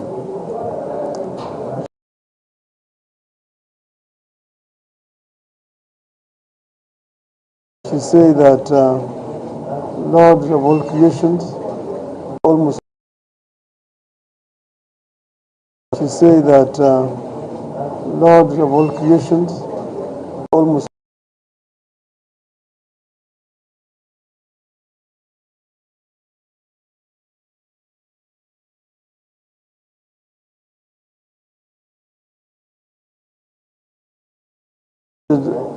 Real implementation of the new constitution. You find it in our the new constitution. You find it in our national anthem. National anthem. She say that Lord of all creations, almost. She say that Lord of all creations, almost at par. Kenya, Ghana, and South Korea at par. Kenya, Ghana, and South Korea. In terms of major economic indicators. In terms of major economic indicators.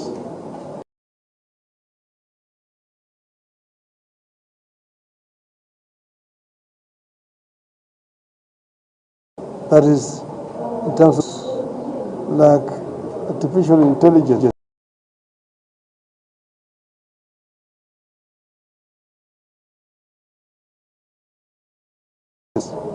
Tools that can help us using tools that can help us using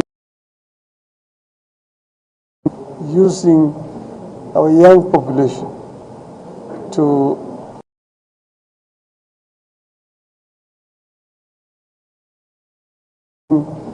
our young population to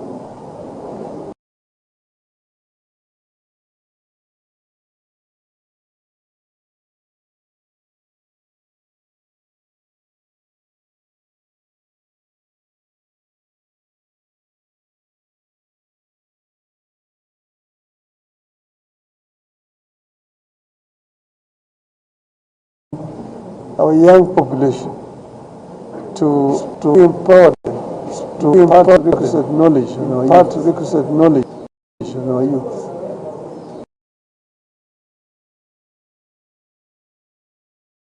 To empower them, impart requisite knowledge in our youth. To empower them, impart requisite knowledge in our youth. Then they become a source for impart requisite knowledge in our youth. But then they become a source for wealth creation. But then they become a source for wealth creation. But what's important with a similar constitutional structure.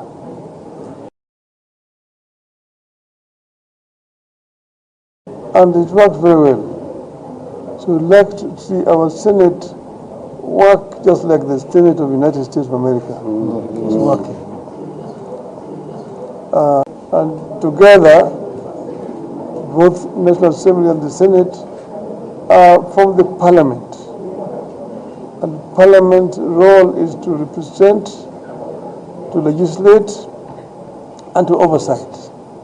The three functions are very important. The executive uses the laws that are passed by Parliament to govern the country. The judiciary interprets it. This is how we want it to be. I have shared with the Senate how we want it to be. I have shared with the senators here a historical journey from my perspective.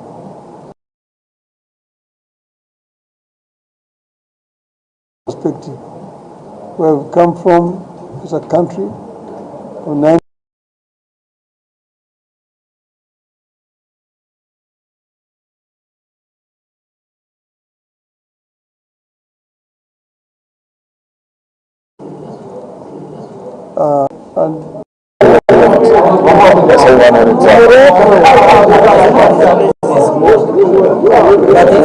And have a conversation with them. So it has been a general conversation. They have shared with me, as you know, that since 2013, we started real implementation of the new constitution. You find it in the new constitution. You find it in our national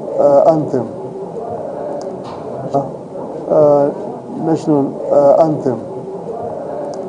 She said that Lord of all creations, almost she said,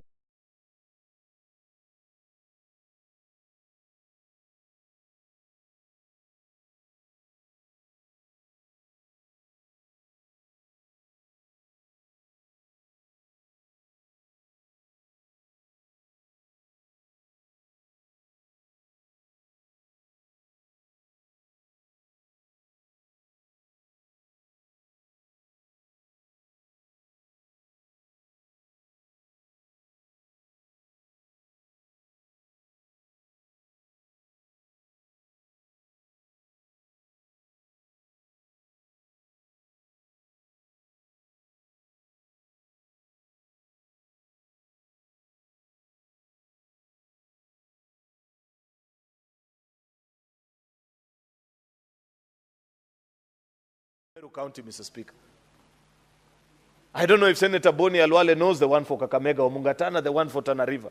Yet, these are extremely powerful officers, Mr. Speaker, because many of your people are organizing themselves into cooperatives. We are now passing this piece of legislation, Senator Mungatana, so as to ensure that those men and women have sufficient powers to ensure that even the young people that you're about to take me to go and fundraise for example, in Tana River, that the minute they raise funds, Mr. Speaker, the officials, 3 or 4 of them, don't meet and misappropriate those funds and disappear into thin air. That we shall regulate that space in a particular way, Mr. Speaker, that ensures that the savings and the earnings of the members of that particular society or cooperative, Mr. Speaker, is guaranteed. And that is part and parcel of the things that we are trying to do. We have even provided the space for county assembly legislations, Mr. Speaker, with regards to this particular bill, because we do this with the full realization that there are 2 levels of government. There is what the national government can do and what the county government ought to do with regards to regulations of cooperatives, Mr. Speaker, and the kind of support that they can channel to our cooperatives. Therefore, this bill in entirety, Mr. Speaker, it seeks to amend actually Cap 2A and to provide the timelines for making regulations to ensure implementation of laws passed by Parliament, Mr. Speaker. Secondly, just 1 minute, Mr. Speaker, I referred to the wrong notes, Mr. Speaker, that this bill is to provide the legal framework that promotes a sustainable and competitive cooperative sector for socio-economic development, Mr. Speaker, in a devolved system of governments.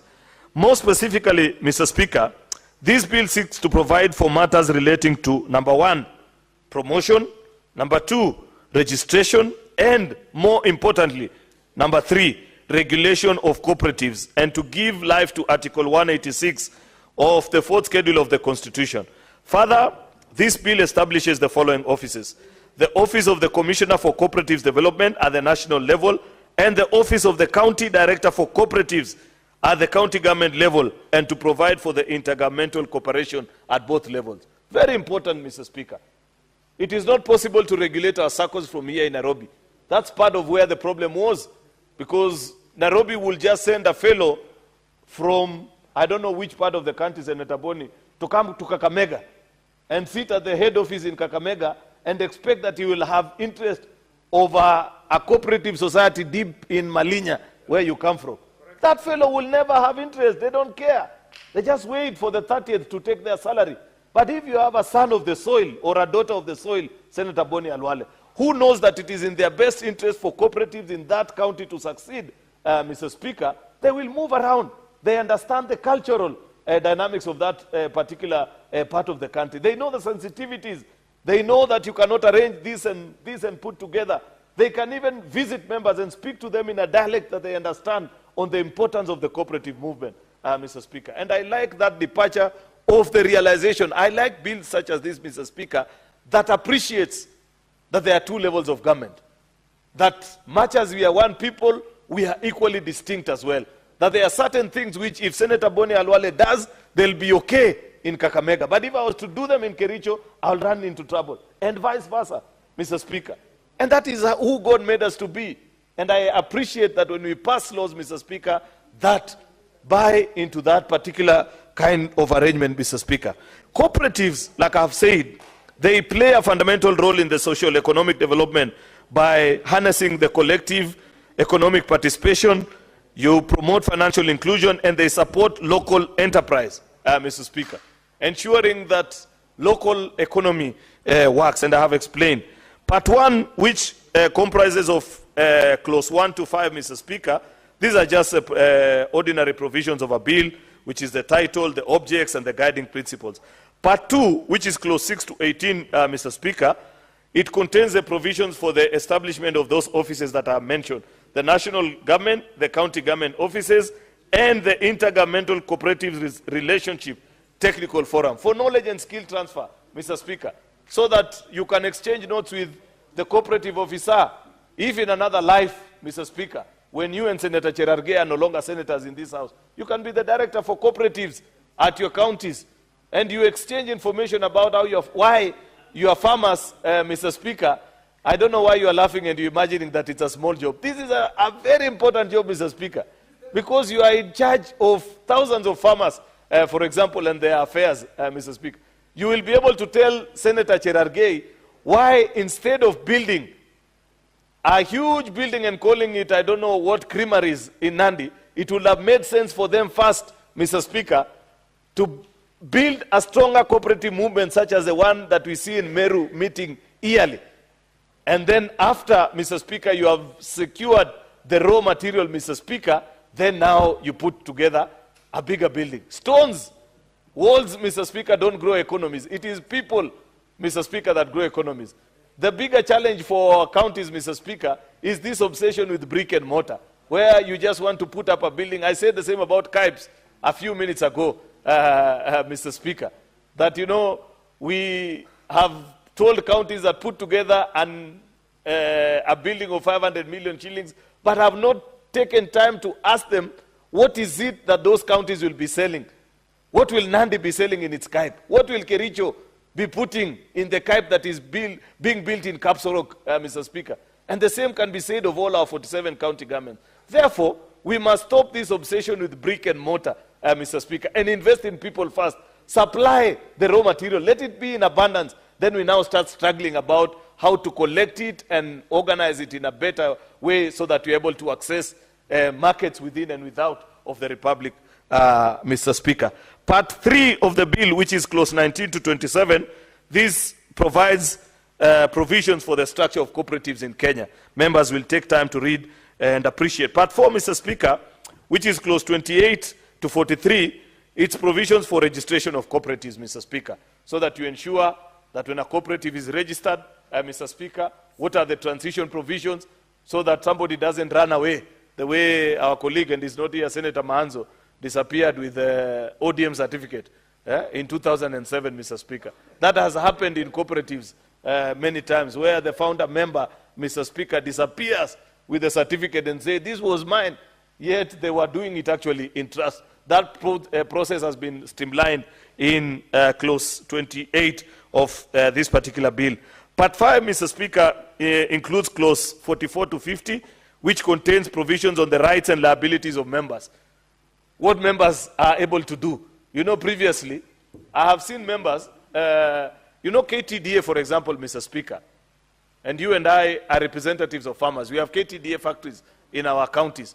KTDAs are forms of cooperatives, Mr. Speaker, because it is farmers that have come together, they put up a factory, Mr. Speaker, and they have handed over management of that particular factory to a managing agent called KTDA. That's a form of a cooperative, much as they are governed under the Companies Act, Mr. Speaker, and that is something that we were not able to resolve when we were passing the tea legislation in this House. And I hope, Mr. Speaker, that this term of Parliament, we can actually provide clarity, because I don't think anything that is owned by multitude, you want to subject it to the same set of laws with a company that is owned by either a sole proprietor or 3 or 4 individuals. These are companies that are owned by thousands of people, and therefore I believe they should be governed more, actually, by the Cooperative Act more than companies, Mr. Speaker. That is why you find an innocent farmer in Kubu, Mr. Speaker. When they walk to the factory next door, even the watchman alone can stop them from accessing the factory.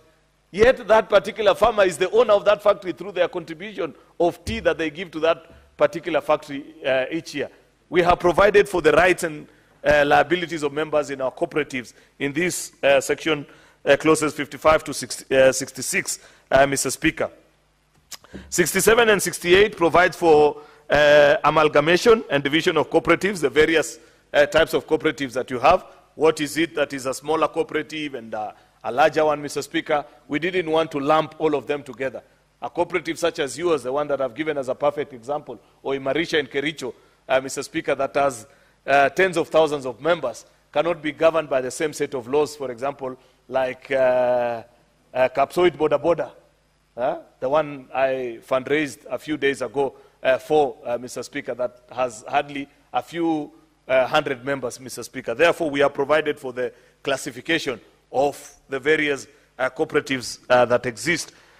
Under Part 11, Mr. Speaker, which is the provisions for charges on cooperatives, and there is inquiry, inspection, Mr. Speaker, and the special powers of the Cooperatives Tribunal. Mr. Speaker, we are setting up the Cooperatives Tribunal, and I hope these tribunals, Mr. Speaker, don't turn out to be toll stations, where when members dispute, if they are to form or lodge a complaint, Mr. Speaker, then it is just the highest bidder that is listened to.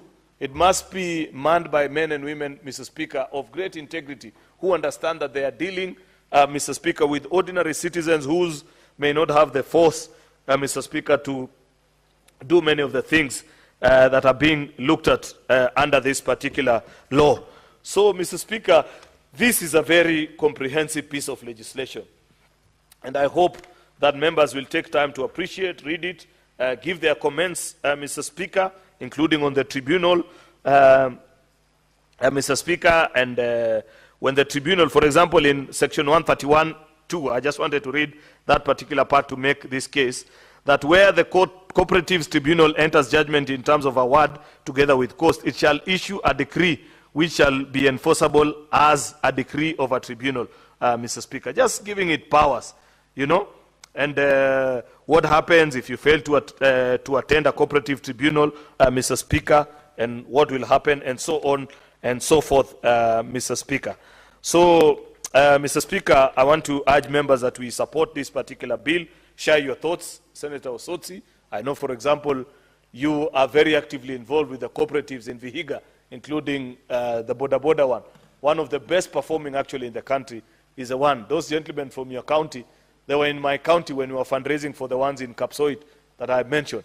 And they extended an invitation to me, said when we will be having such a function in Vihiga, we will invite you. I think it's in the next few days, Mr. Speaker. Actually, it's this weekend, if I'm not wrong, Mr. Speaker. You must make sure that you make comments and tighten the cooperative space so that the funds that you raise for them on Saturday end up benefiting the members, as well as so many other cooperatives that are in your county. Therefore, Mr. Speaker, this is an important piece of legislation which I want to urge colleague members to support and reach and ensure that we guide our cooperative space for the betterment of our country. With those many remarks, Mr. Speaker, I beg to move and request the Senator for Kakamega, the whip of the majority side, Mr. Speaker, to second. I thank you. Senator Dr. Mboni Karware, the majority whip. Mr. Speaker, it is both an honor and privilege that I'm seconding this very important bill. Because, Mr. Speaker, had it not been for the cooperative effort, I would never have owned a home in Nairobi. Myself. No, I'm not like you, Mr. Speaker, who is a dynasty from a mirror-selling family. Mr. Speaker, cooperatives mean many things, indeed many things. And listening to the leader of the majority speak, I want us to think much more. He has severally referred, Mr. Speaker, to the self-organization of members of cooperatives to raise funds. And he has mentioned numerous occasions when he's been to initiatives of fundraising for this initiative, up to and including the one that he will do back home in Vihiga this weekend. Leader of the majority, you are most welcome. And please come with good money. Because as you know, I was whispering in your ear last month that your transformation into a mogul is truly celebrated by me, who has a son your age. And therefore the proceeds of your mogul industry, when they come to Vihiga this weekend, will be very grateful. But more seriously, Mr. Speaker, what do I mean by we should think it further? We cannot expect to achieve equity by relying on Harambee. I know, because he's a man of many networks, any politician who becomes the guest of honor at a serious function like this has got connections in several offices of government. So if it is from government that some of the monies that they donate in those Harambees they get, then we should restructure the government so that everybody who is sufficiently organized, who demonstrates understanding and existence of the cooperative effort, should have access to that funding. Mr. Speaker, this is no different from the effort by all senators led by the Senator of Kiambu, young Karungu Thambwe, who is struggling that we amalgamate all bursary efforts so that all funds that can help children who require money can be taken back to the Ministry of Education and education be made free. The reason for this is because the thinking which we support in this bursary issue is because we want to see every child have an equal opportunity to bursaries. And the best way is just to use those monies to make education free. And because we cannot make something like cooperative free, let us think deeper, harder, longer, so that we see how the state can, quote unquote, provide seed money for people who want to cooperate. Mr. Speaker, just like all of you, you cannot be in politics and lack in your cap a feather of what you have done for the cooperative effort in this country. Mr. Speaker, the country is laden with cases of success, just as it is with cases of failure and conmanship. I hope that with this law, we will now make it easier for people to have confidence in the safety of their funds.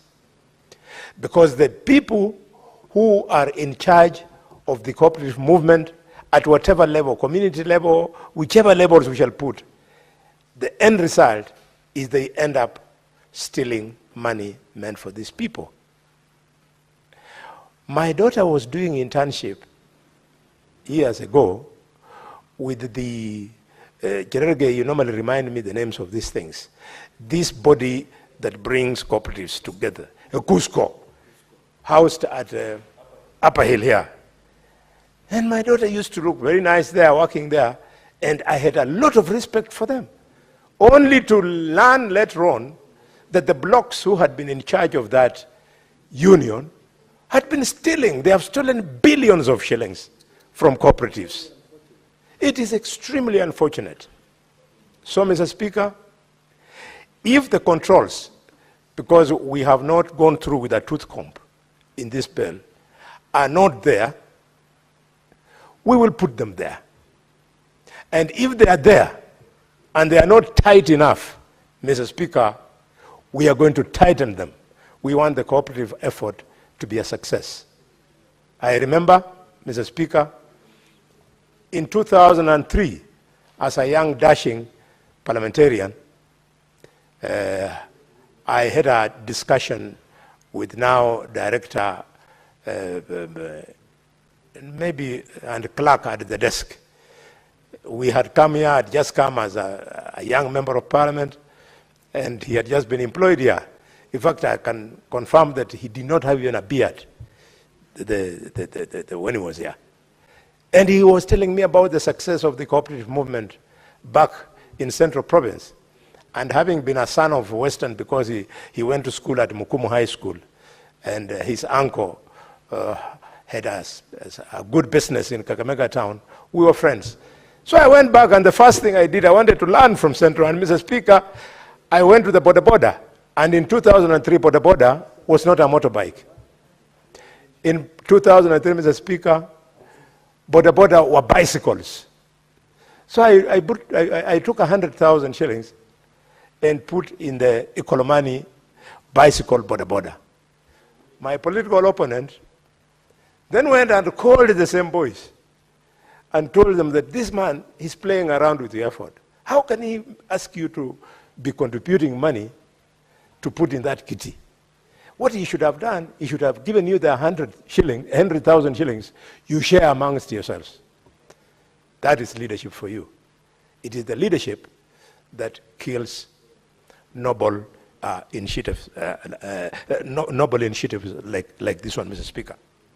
Similarly, Mr. Speaker, when we were trying to woo members of the public to accept His Excellency William Ruto as a possible case for a good president, I remember we had a big fundraising in Muliro Gardens in Kakamega, and the president supported us, then deputy president supported us in our internship. We did very well. We went on and bought a commercial vehicle, which is still in existence and for which we are grateful. All these young people want is to be organized. And it is today a big pleasure, Mr. Speaker, that we are creating the office of the Commissioner of Cooperatives.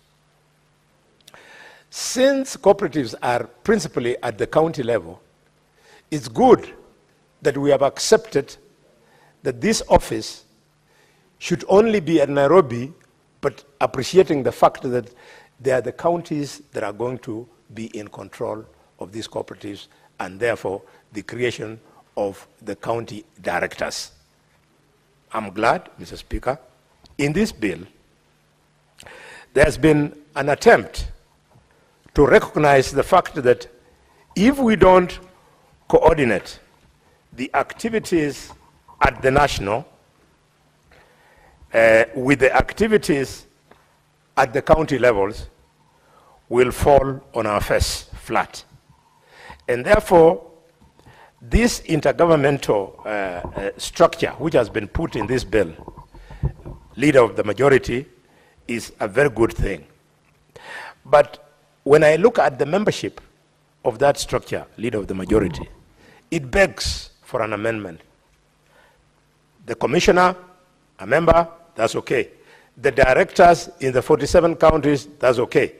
But when it comes to a person appointed by the governor, I want to request and persuade you, we shouldn't give the governor that kind of latitude.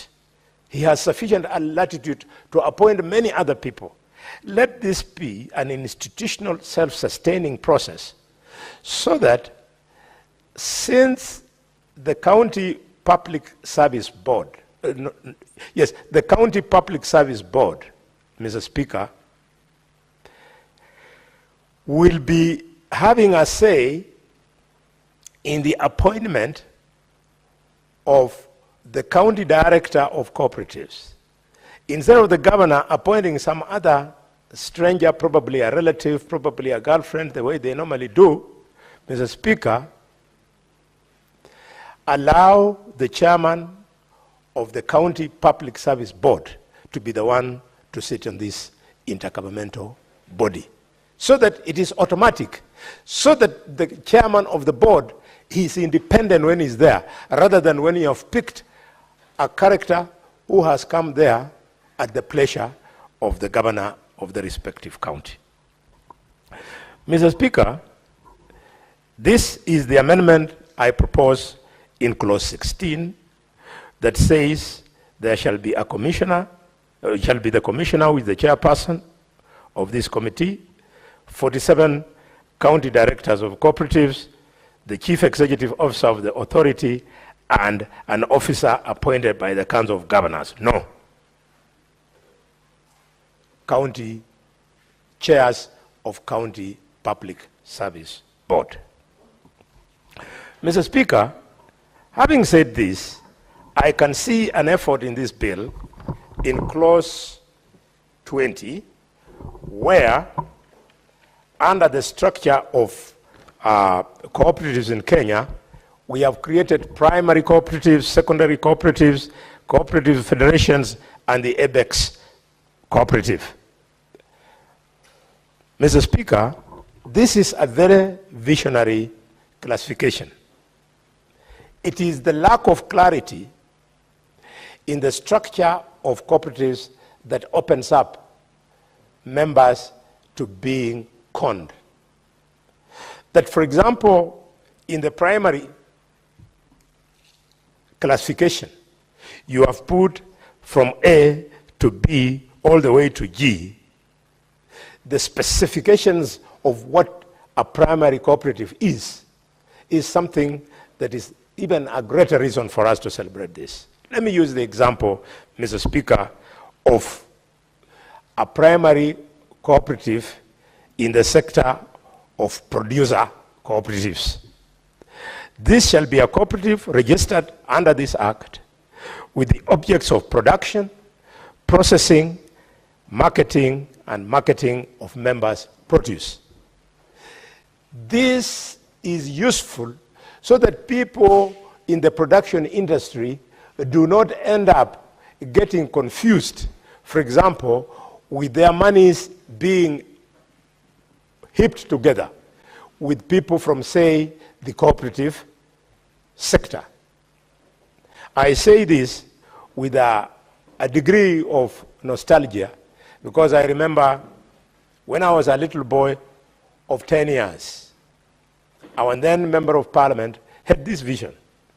So he created a Kolomani Cooperative Society at the same time that Kitunguri Cooperative Society was created when I was a 10-year-old schoolboy. And out of this, every Friday, so that our parents could be encouraged to take care and like graded animals, we used to be given cheese at school so that we go home and tell our parents cheese comes from milk. Milk which is produced in large amounts by graded cows. And that cooperative took off. But because of mismanagement, the Ikolomani Cooperative Society at Lirembe then collapsed. But the Kitunguri one went on and succeeded. The Speaker, if there is a senator here who has never been to the Fresher Farm in Githunguri, they are one of the most developed, fantastic cooperative society of dairy. You know, Senator Cherargei, those jokes you see in Nandi and in Kakamega, we are neighbors. It is not the case in Githunguri. In Githunguri, people I saw, I hope it's still the case today, people deliver milk, and on the strength of the milk you have delivered, you can actually be given a voucher to go and collect food. You're given a voucher to go and take to school and pay school fees, and it will be discounted on the milk that you deliver at the cooperative society. We went there, Mr. Speaker, before and after the advent of Mungiki. Sometimes I hear the former deputy president talk about violence in his manyora meetings, and I say, indeed, ignorance is bliss. Mr. Speaker, I see the violence that has never been witnessed in the central part of this country, now repeated almost every weekend in funerals and rallies and what have you, and I say, indeed, ignorance is bliss. I want to appeal to the senators from the Mountain Kenya region. You are going the wrong route. Because I remember, these children you now want to militarize. Some joker militarized them into Mungiki, and I went in Githunguri, and the ladies would talk in my ear quietly. We normally see you on TV. Please help us. Mungiki is finishing us. So I ask her, what does it do? He says, when you milk, you must declare how many liters of milk you milk to your cow. And Mungiki will either come with an entitlement of 1 liter or 2 liters. If you don't, your cow is gone. Let us do politics, but not politics of militarization of our youth. It is extremely dangerous. And having said that, may I also inform the former deputy president, who is a good friend of mine. We campaigned with him for many months to win the presidency in 2022. That 2027, we are going to do everything to make sure that the election of 2027 is peaceful. We cannot imagine a situation whereby our children should start fighting each other because one person or the other has lost the presidential election. That one I refuse. And I want to tell the former deputy president he's playing with fire. When members from his community then started facing the wrath of the proponents of post-election violence in 2007, 2008, he was nowhere. We were the ones who were on the Kibaki side who bore the burden of protecting these patriotic Kenyans who were doing business and have settled in Kakamega. It is a route we can never go, we shall not allow, and we will fight to ensure that the election 2027 will be free, fair, and peaceful. Mr. Speaker, we say these things with a degree of patriotism. Maybe, I don't know, some of you have 2 children, maximum 3. So in the event of the country bursting, you will quickly look for 5 passports, 1 for yourself, 1 for your wife, and 3 for your children. How about me? I will not know where child X is, child J is, child Y is. I would die out of worries, Mr. Speaker. I need peace so that my children, wherever they be, I'm assured that they're okay. I'm serious. I'm telling you. It is a thought that I cannot entertain in my mind. Mr. Speaker, the wives are adults, but my children, I can kill you for them. The wives could very well take care of themselves.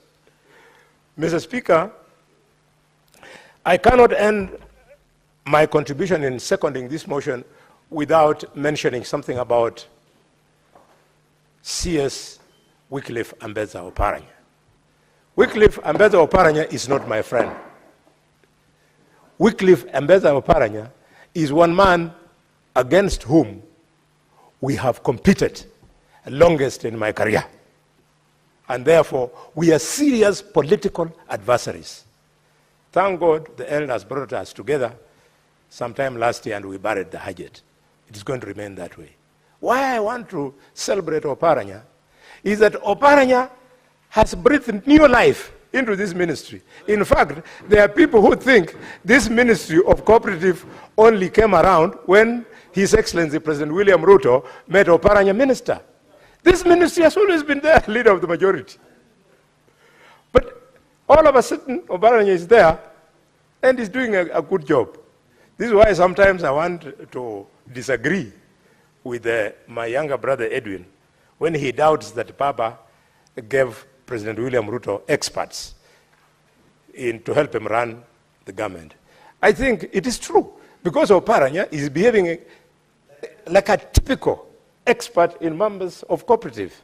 I mean, I have seen the coffee sector, which was there pre-independence in Kakamega, in Vihiga, in Bungoma, and many other parts of the country, especially in Nyanza and Western.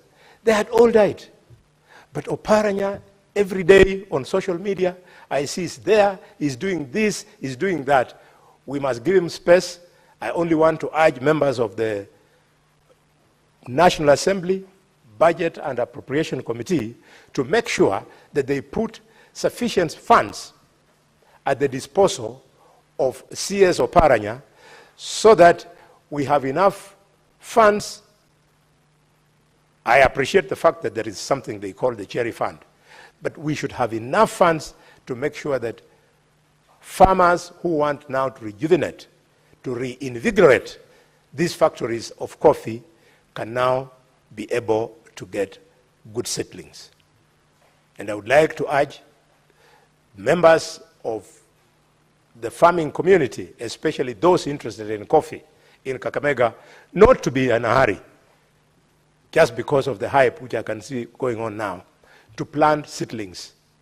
I have had an opportunity to sit with the Senator of Kirinyaga, who appears to understand coffee farming very much, Mr. Speaker, and he has confirmed that if you prepare, get the right seedling, measure it against the soils and so on, your plant grows much faster. With those many remarks, Mr. Speaker, I second.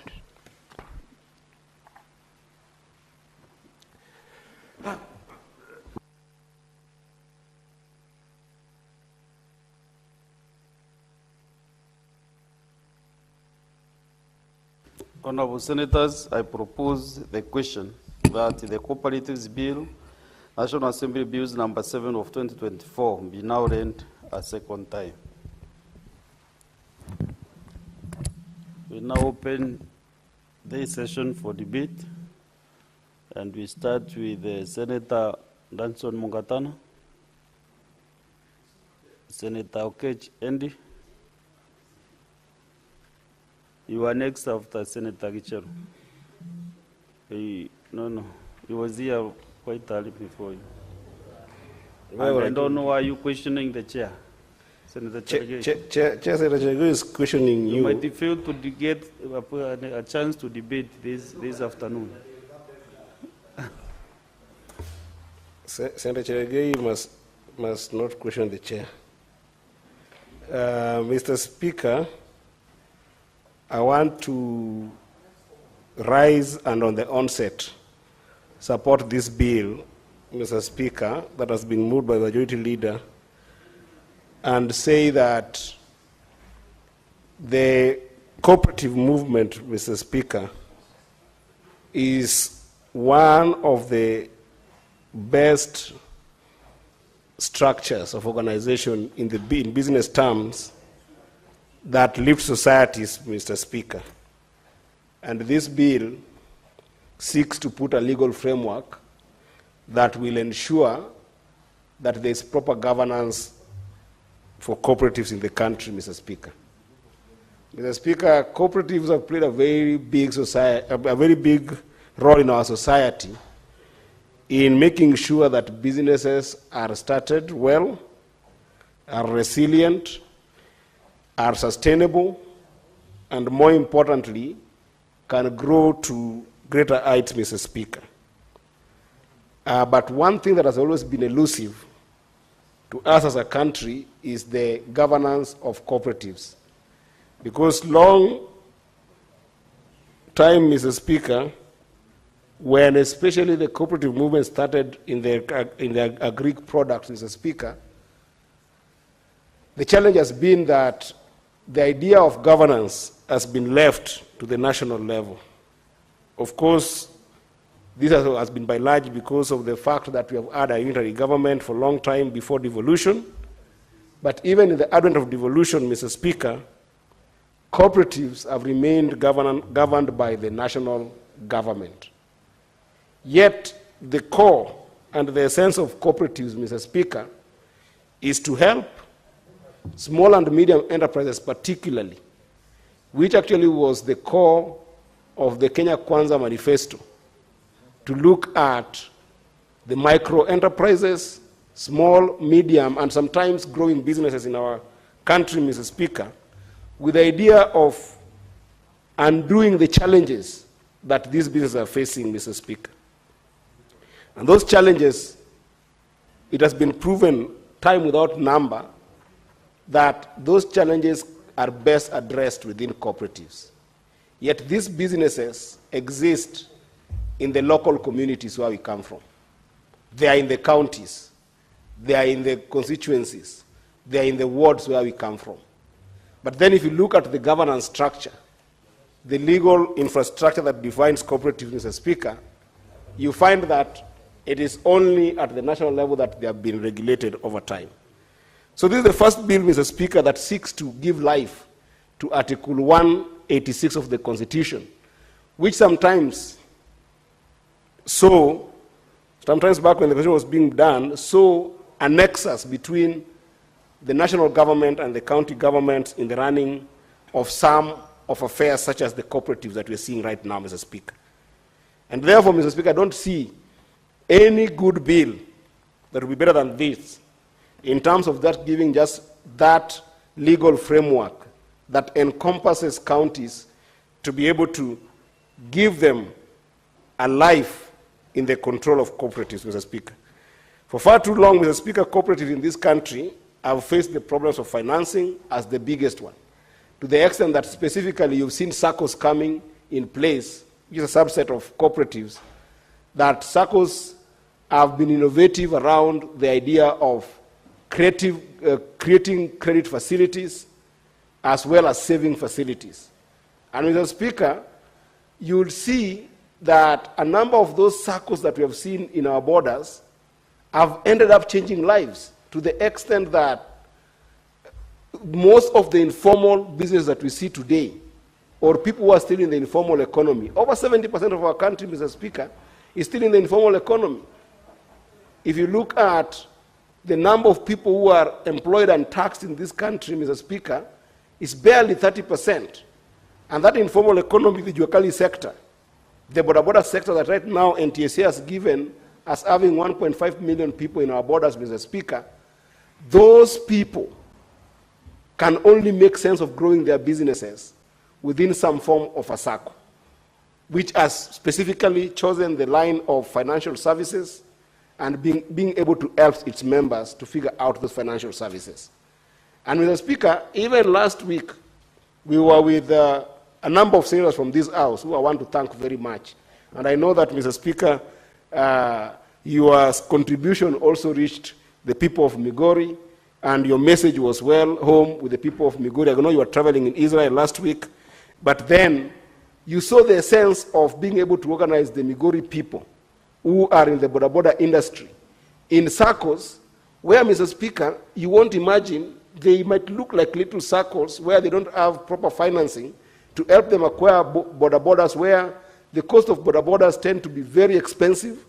Yet, Mr. Speaker, when they organize themselves in those small SACCOs, they are able to lend each other money, and they are able to support one another to acquire one more and two more and three more boda within their circles.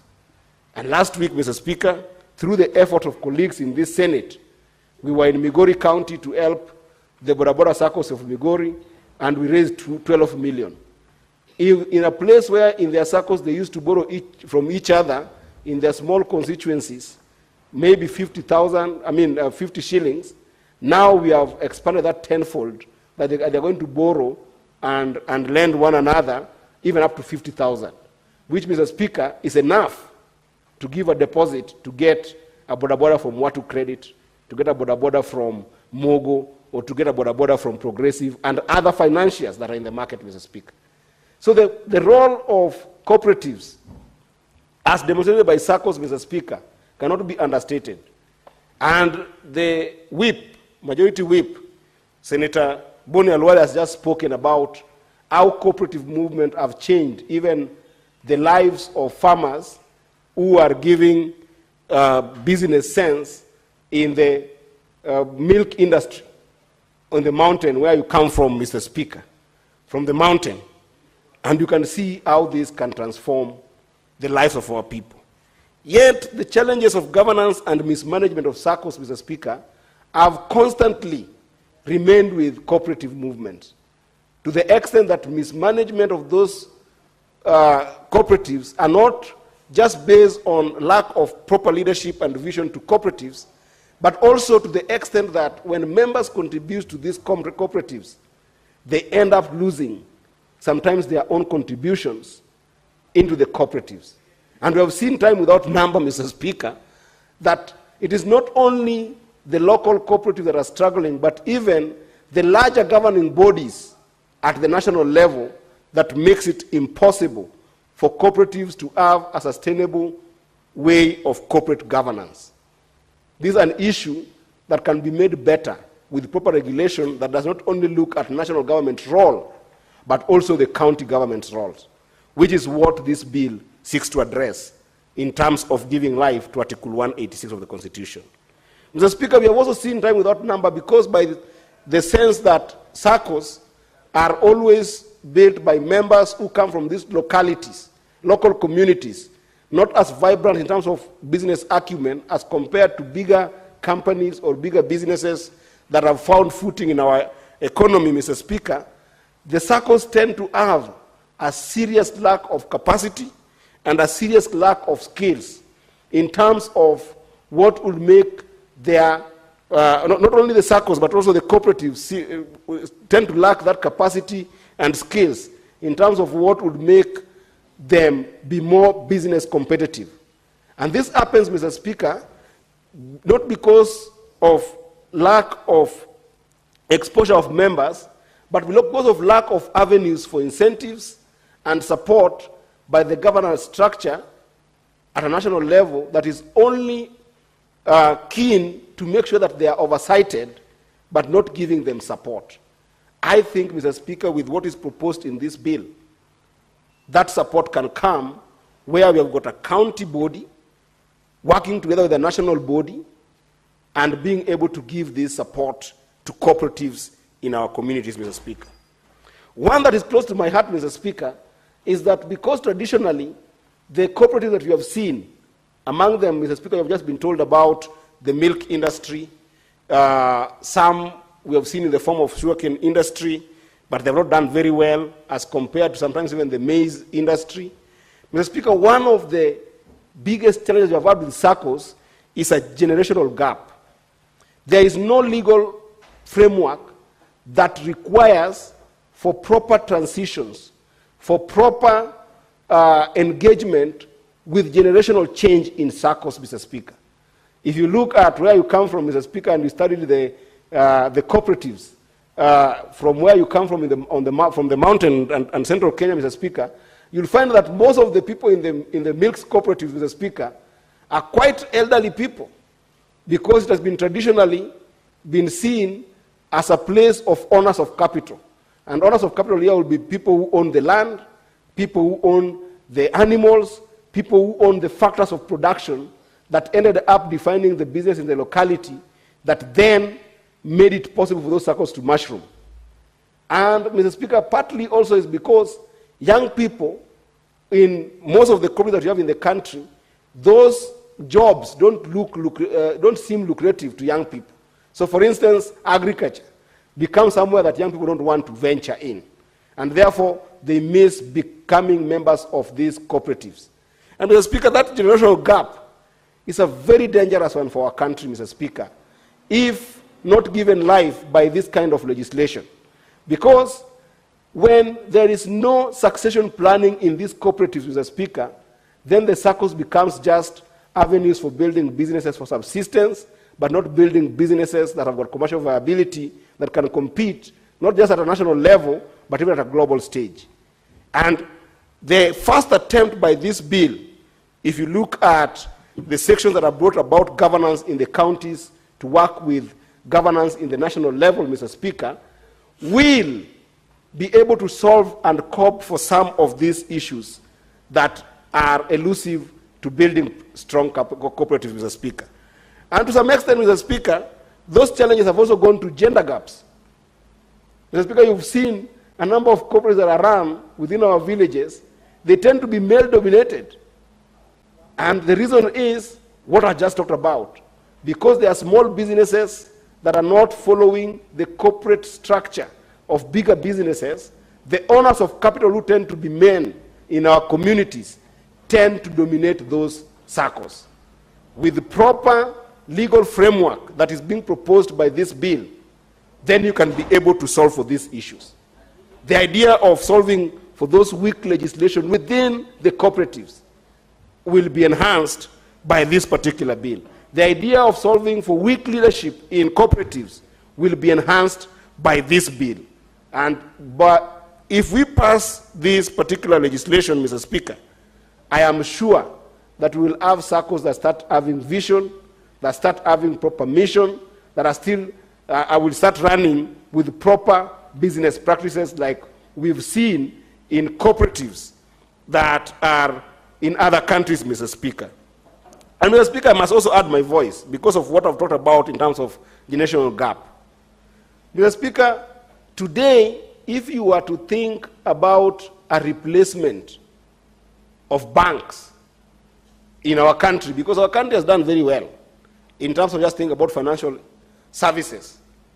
You know, if you go to places like the United States, or even by large in Europe, most people who have tried to do businesses tend to depend on two things, Mr. Speaker. Number one is proper line of credit from banks. The banking institutions have been very big, and to the extent that even daily expenses are found within a credit card. So people tend to depend on credit card, both for consumption for business, enterprises, as well as just individual subsistence, Mr. Speaker. And number two, there is a stronger investment in venture support. You hear about venture investment, venture capitalists, who can be able to identify a business, and after identifying a business, then they go ahead and invest in those businesses. We do not have strong venture capital environment in Kenya. We don't have strong venture businesses that people can place capital and be able to support business in Kenya. So it means that when we have got very strong youth bulge in Kenya that we see today, a number of young people leaving school and wanting to start a small business, even just by having a camera. We have seen very good young ladies from schools as well as young men from schools going to start to train themselves in a way that then they use the camera to start a business, Mr. Speaker. The best way to support them is to ensure that we don't put them in a perpetual state of politics, perpetual state of, radicalizing young people with language that I hear from people like the former deputy president calling on young people to, take arms and start being violent, Mr. Speaker. But the best way is to make sure that these young people can be put into cooperatives and be supported if this kind of bill passes this kind of house, Mr. Speaker. Therefore, Mr. Speaker, I want to say categorically that this is a very good bill that I think we must support very fast. And, Mr. Speaker, I wanted to beg this House that even as we support it, Mr. Speaker, we ensure that some of the classes that have been put together can be able to take advantage to make sure that that governance structure that is being proposed here, Mr. Speaker. If you look at part 2 of the bill and part 3 of the bill, Mr. Speaker, we can be able to have some amendment, and I wish the majority leader was here, to think about if people abide by the framework that has been proposed here, why can't we talk about enabling these cooperatives have a tax advantage? So that, Mr. Speaker, the cooperative can be able to be exempted from some taxation and some concessions that can end up make it difficult for them to actually thrive when they haven't made good money from the pooling of resources by members, Mr. Speaker. I also think that, Mr. Speaker, because we are now devolving the governance to the grassroots level, Mr. Speaker, there is an opportunity from this bill for an amendment to make sure that we can be able to interrogate the cost of running this cooperative, Mr. Speaker, by lowering the transaction structures that membership must then be able to put. Because some of the costs of registering cooperatives, Mr. Speaker, that we have seen, because it's being housed nationally for the longest term, those costs tend to cater for those facets. But now with this organization that now we are taking cooperatives governance to the grassroots, to combine national and county government elements, then I think there's opportunity, Mr. Speaker, of being able to require that if this framework passes, then we can be able to reduce the cost of transactions in those circles, Mr. Speaker. But circles exist, Mr. Speaker, to build businesses then that access market.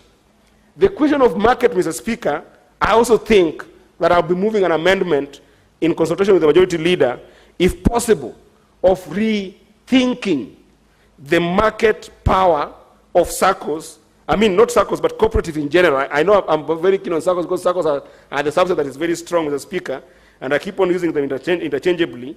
But circles in particular, but cooperative in general, Mr. Speaker, we must be able to look at a way of making sure that the products that are given by these cooperatives that we are going to support through this bill do not face the injurious element of market dominance by more established businesses. What do I mean, Mr. Speaker, by this?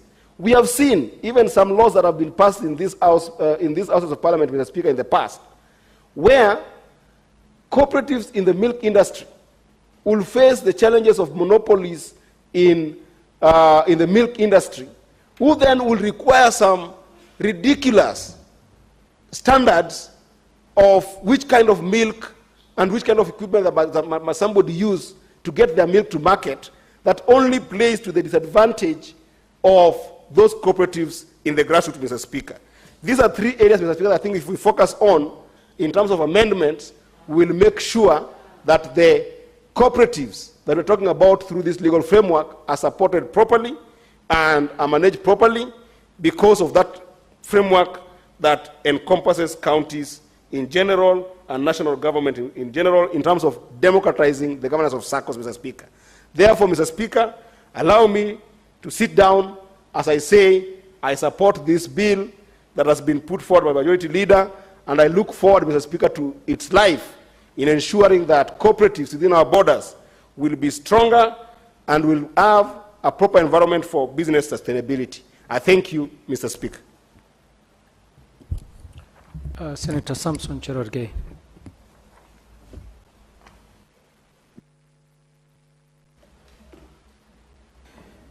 Thank you, Mr. Speaker, sir, for this opportunity. I want to allow me to make a few comments on the National Assembly Bill number 7 of 2024. Mr. Speaker, this is significant. You know, cooperatives, Mr. Speaker, is devolved, and I expected this bill to originate from the Senate, but may it be, but so long as we are taking the same direction, I think that is important, Mr. Speaker, and I hope in future we should ensure that we go in a way of fast-tracking the National Assembly bills, also the Senate bills must be fast-tracked. Mr. Speaker, the origin of cooperative movement in this country started way back in 1908. through formation of dairy sectors by the white settlers. It is in Africa, it is Arambe, it is Ujamaa coming together, and I think in some cases, the issue of pooling resources together. Mr. Speaker, most of us are able to do even our small investments, scarcity of cooperative societies that we run in this. Mr. Speaker, I speak as a former vice chairperson of Parliamentary Circle, and also as the director of Parliamentary Circle, or PACOSA as you call it. And I can tell from the members the way they have spoken, the support of the circles in this country is very critical. Even as members of parliament, we have our own circle. There is also Bunge circle, there is police circle, there is teacher circle. Mr. Speaker, it assists many of the investments that you see, even ownership of small investment. Even some of the projects, the small projects some of us do, we do it courtesy of the circle. So it means we must pool resources, Mr. Speaker. So as a farmer, cooperative movement must be revived. And I'm happy Cabinet Secretary Wycliffe Ambetsa Oparanya, Governor, and the current CS should push and ensure we have more resources to revive and jumpstart most of the cooperative society. You and me come from a farming community where we need this cooperative to ensure our farmers, Mr. Speaker, get an opportunity of ensuring, Mr. Speaker, that we have opportunity of ensuring that cooperative farmers get opportunity. Mr. Speaker, when you look at this bill, I can see they have tried to address the issue of registration, regulation, supervision, standardization. Mr. Speaker, even how liquidation process of most of these cooperative societies. What plagues cooperative societies in this country? There are many challenges, and I want to agree that we should prevent cooperative societies from going under because of poor leadership, poor governance, and also corruption that is killing most of it. Look at the coffee sector. Look at the dairy sector. What killed KCC? What killed cooperative of coffee? What killed most of the cooperative? Now we have border circles. We have matatu circles, Mr. Speaker. That even now we have border circles, a number of them. We have cooperative, especially dairy, like Lelchego, Tankin, and Kabiye dairies, Mr. Speaker. Number of cooperative like Kipsiele, Coffee Cooperative, Kabunyeria, some in Taunet, some in Aldai, Mr. Speaker, so that it makes, Mr. Speaker. Mr. Speaker, and therefore as a country we must pool resources together for the benefit of all of us, Mr. Speaker, going into the future, Mr. Speaker. Mr. Speaker, you remember today in the morning when I was in the talk show, when I was in Citizen at the State of the Nation, we must as a country also be disciplined. This issue of indiscipline, corruption, and bad manners and bad governance should not thrive in our country. Even when you are not, even when you are an activist, whether you are an activist, whether you are a director of a cooperative society, Mr. Speaker, and I told the country that one of the activists will resurface today, and they have resurfaced today, Mr. Speaker, and I was very right, that in this country, the bad manners should not be exported to our neighboring countries like Tanzania, like Uganda, and many others, Mr. Speaker. In fact, I want to challenge Muhoozi Kainerugaba, the CDF of the Uganda, the Chief of Defense Forces of Uganda, Muhoozi Kainerugaba, and President Museveni to be on the lookout for activists who have, you know, they are so used, Mr. Speaker, of indiscipline that they want to export outside the country, Mr. Speaker. So we must ensure we don't transport bad manners to cooperative movement in this. He attended, and I've read the bill, and I know whether the senior counsel has read. One of the essence of this bill is to create and ensure education, training, information, and cooperative capacity development for cooperative directors and CEOs who will run these cooperative societies, Mr. Speaker. And even certification and accreditation. Mr. Speaker, if we want to achieve, we must ensure that the Cooperative University of Kenya is anchored in this bill so that we have a standardized way of accrediting and standardization, because you can imagine if directors of cooperative are trained differently across the country, we'll never have a standardized format of looking at it. So this is the opportune time, Ministry, and I'll be bringing an amendment so that we anchor the cooperative university as one of the training centers, one of capacity development centers for development of our cooperative directors and CEO who will run this cooperative, Mr. Speaker, and ensure also they assist us as part of governance, Mr. Speaker.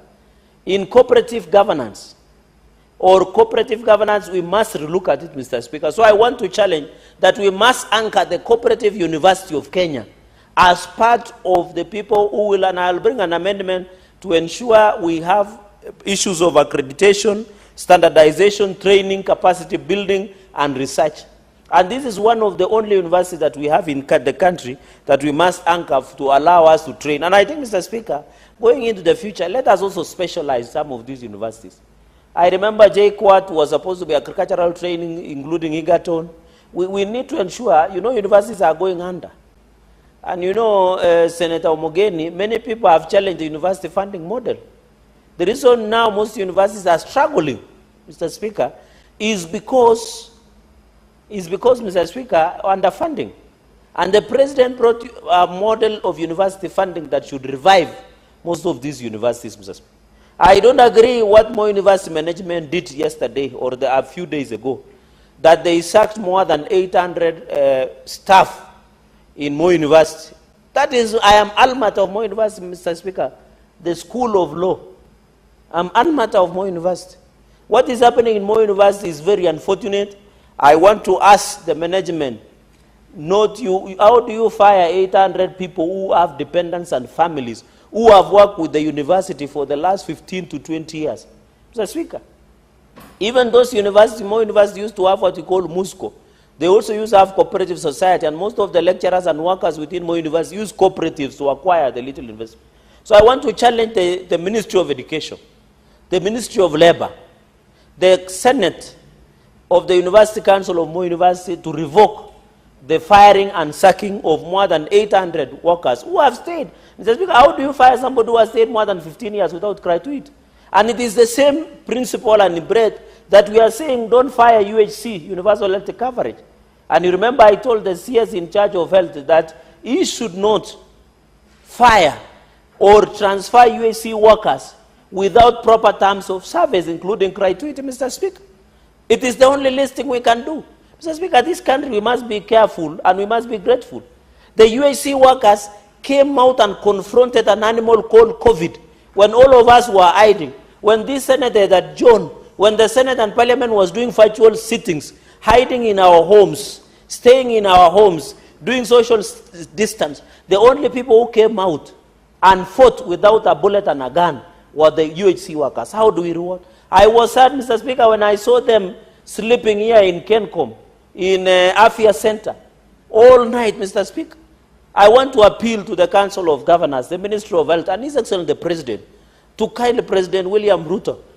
I know he's a man with a big heart to intervene on this issue of UHC, so that our young men can be confirmed on permanent and pensionable, their gratuity which should be paid, just like we do in PNP, Mr. Speaker. So, I'm saying because most of these organizations have cooperative movements, within even police, we want to see, Mr. Speaker, we want also to see, Mr. Speaker, the teachers' cooperative union, Mr. Speaker. Even Mwalimu Sacco, I know it had challenges in the past, Mr. Speaker. I saw yesterday the committee of the education demanded the medical cover of teachers. These movements have, Mr. Speaker, me and my mother is a P1 primary school teacher.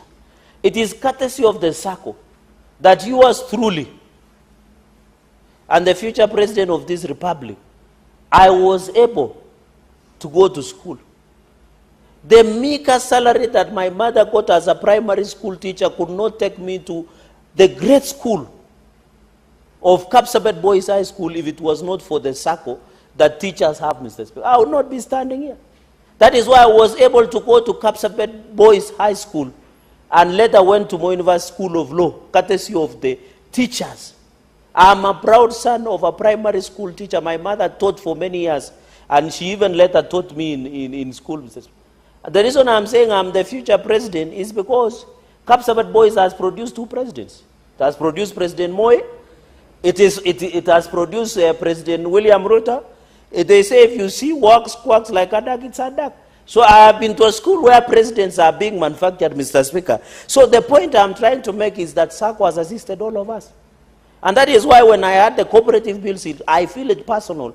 Because it is out of cooperatives that you as truly, Mr. Speaker, who is also the Senator of the Republic of Kenya, elected by the great people of Nandi, and I want to dissuade your governor, Mr. Speaker, that when a senator questions, any senator in this, even you can question about Nandi. Senator Nyamira, he can question about Nairobi. Senator Vihiga can even oversight, and I'm happy with the speech he made in Garissa, during Garissa cultural event. But I want to request colleagues in future, as a sign of protest, you should not attend such events, because it's only consumed 40 million, Mr. Speaker. But I know he was being sent as the deputy party leader of ODM. He was there courtesy of Prime Minister Raila Odinga. So it is understandable. But I'm happy he said governor must answer to questions when he appears before the Senate, Mr. Speaker. And that is why, Mr. Speaker, we need to tell governors that the work of the Senate is to oversight the entire 47 governors, Mr. Speaker. And that is why yesterday I said there are 17 stall projects in Garissa that is worth 5 or 4 million. He should complete. And that is why I was asking, what is the priority? Is it cultural event that costed 40 million, or is it 56 kilometers of water? Can you imagine, Senator Omugeni, Garissa Township, where the Tana River passes, there is no water? It is very unfortunate, Mr. Speaker.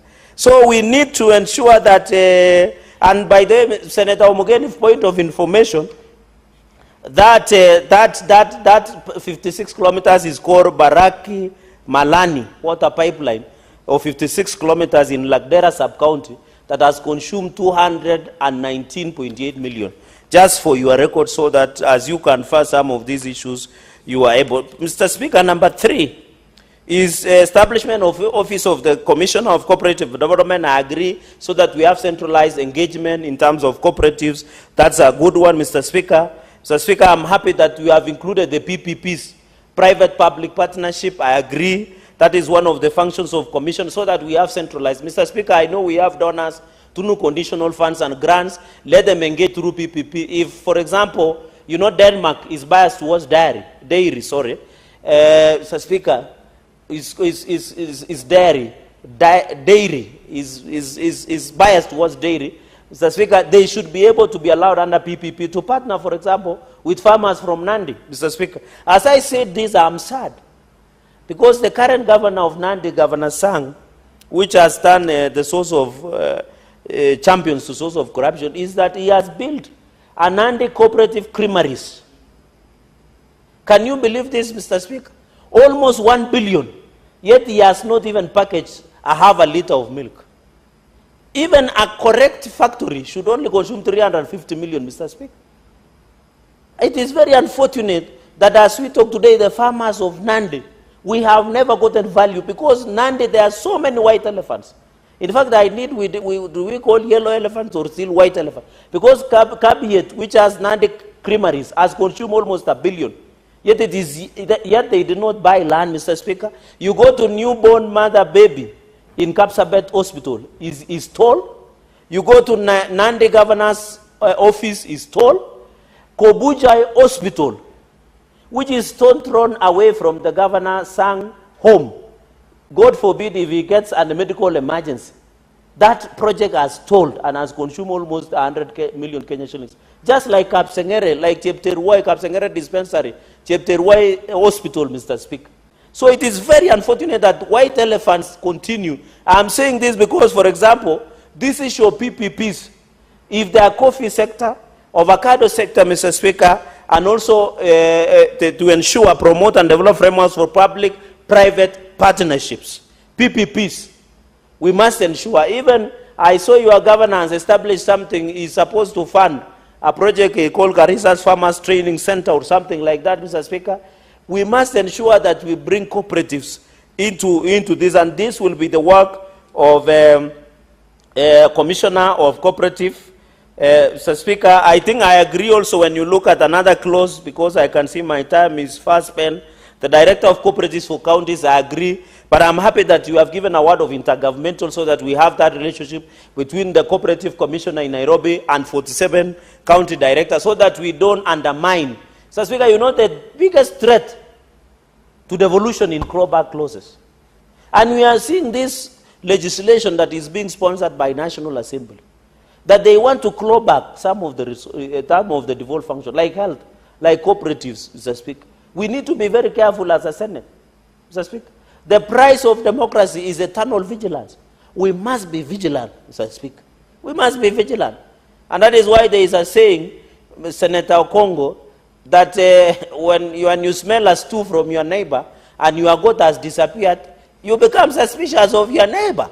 So we need to be careful what National Assembly wants to achieve, Mr. Speaker, because they are slowly taking the functions of counties and transferring and telling us, you know, Ng-Cdf has done much more than counties. Mr. Speaker, they say before you kill a dog, you give it a bad name.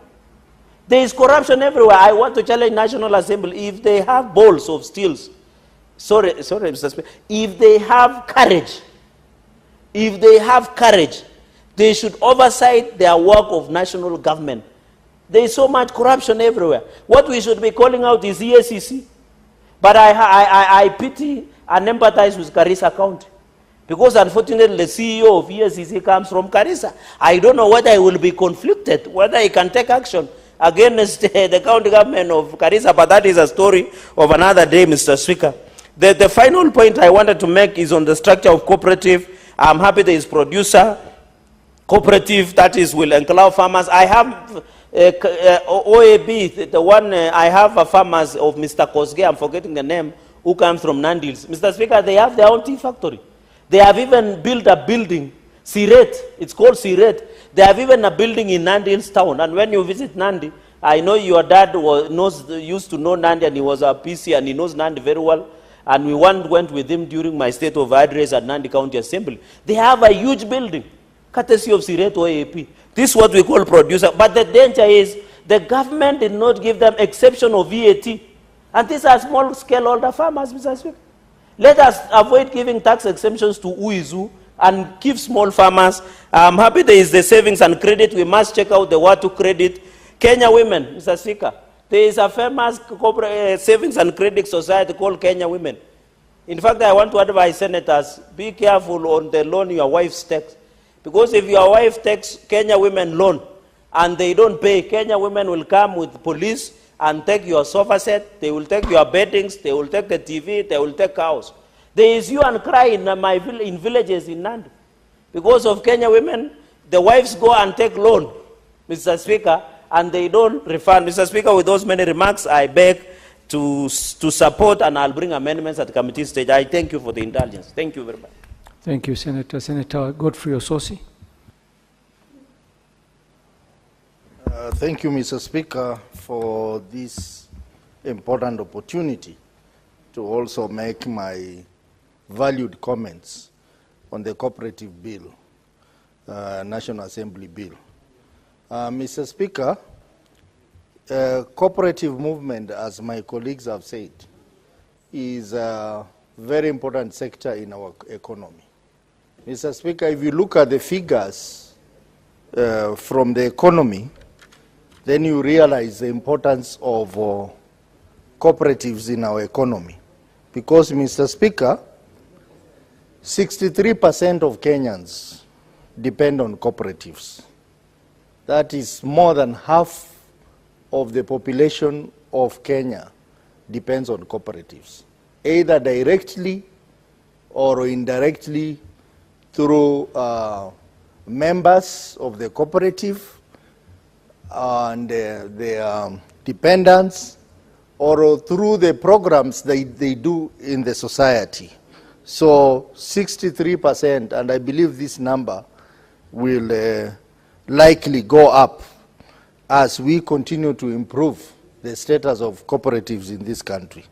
Mr. Speaker, our GDP, the gross domestic product of Kenya, 45% of it is from cooperatives. This is huge, and therefore, Mr. Speaker, it is a sector that is very significant to our economy. Mr. Speaker, we are talking about an asset base for cooperative of 1 trillion shillings.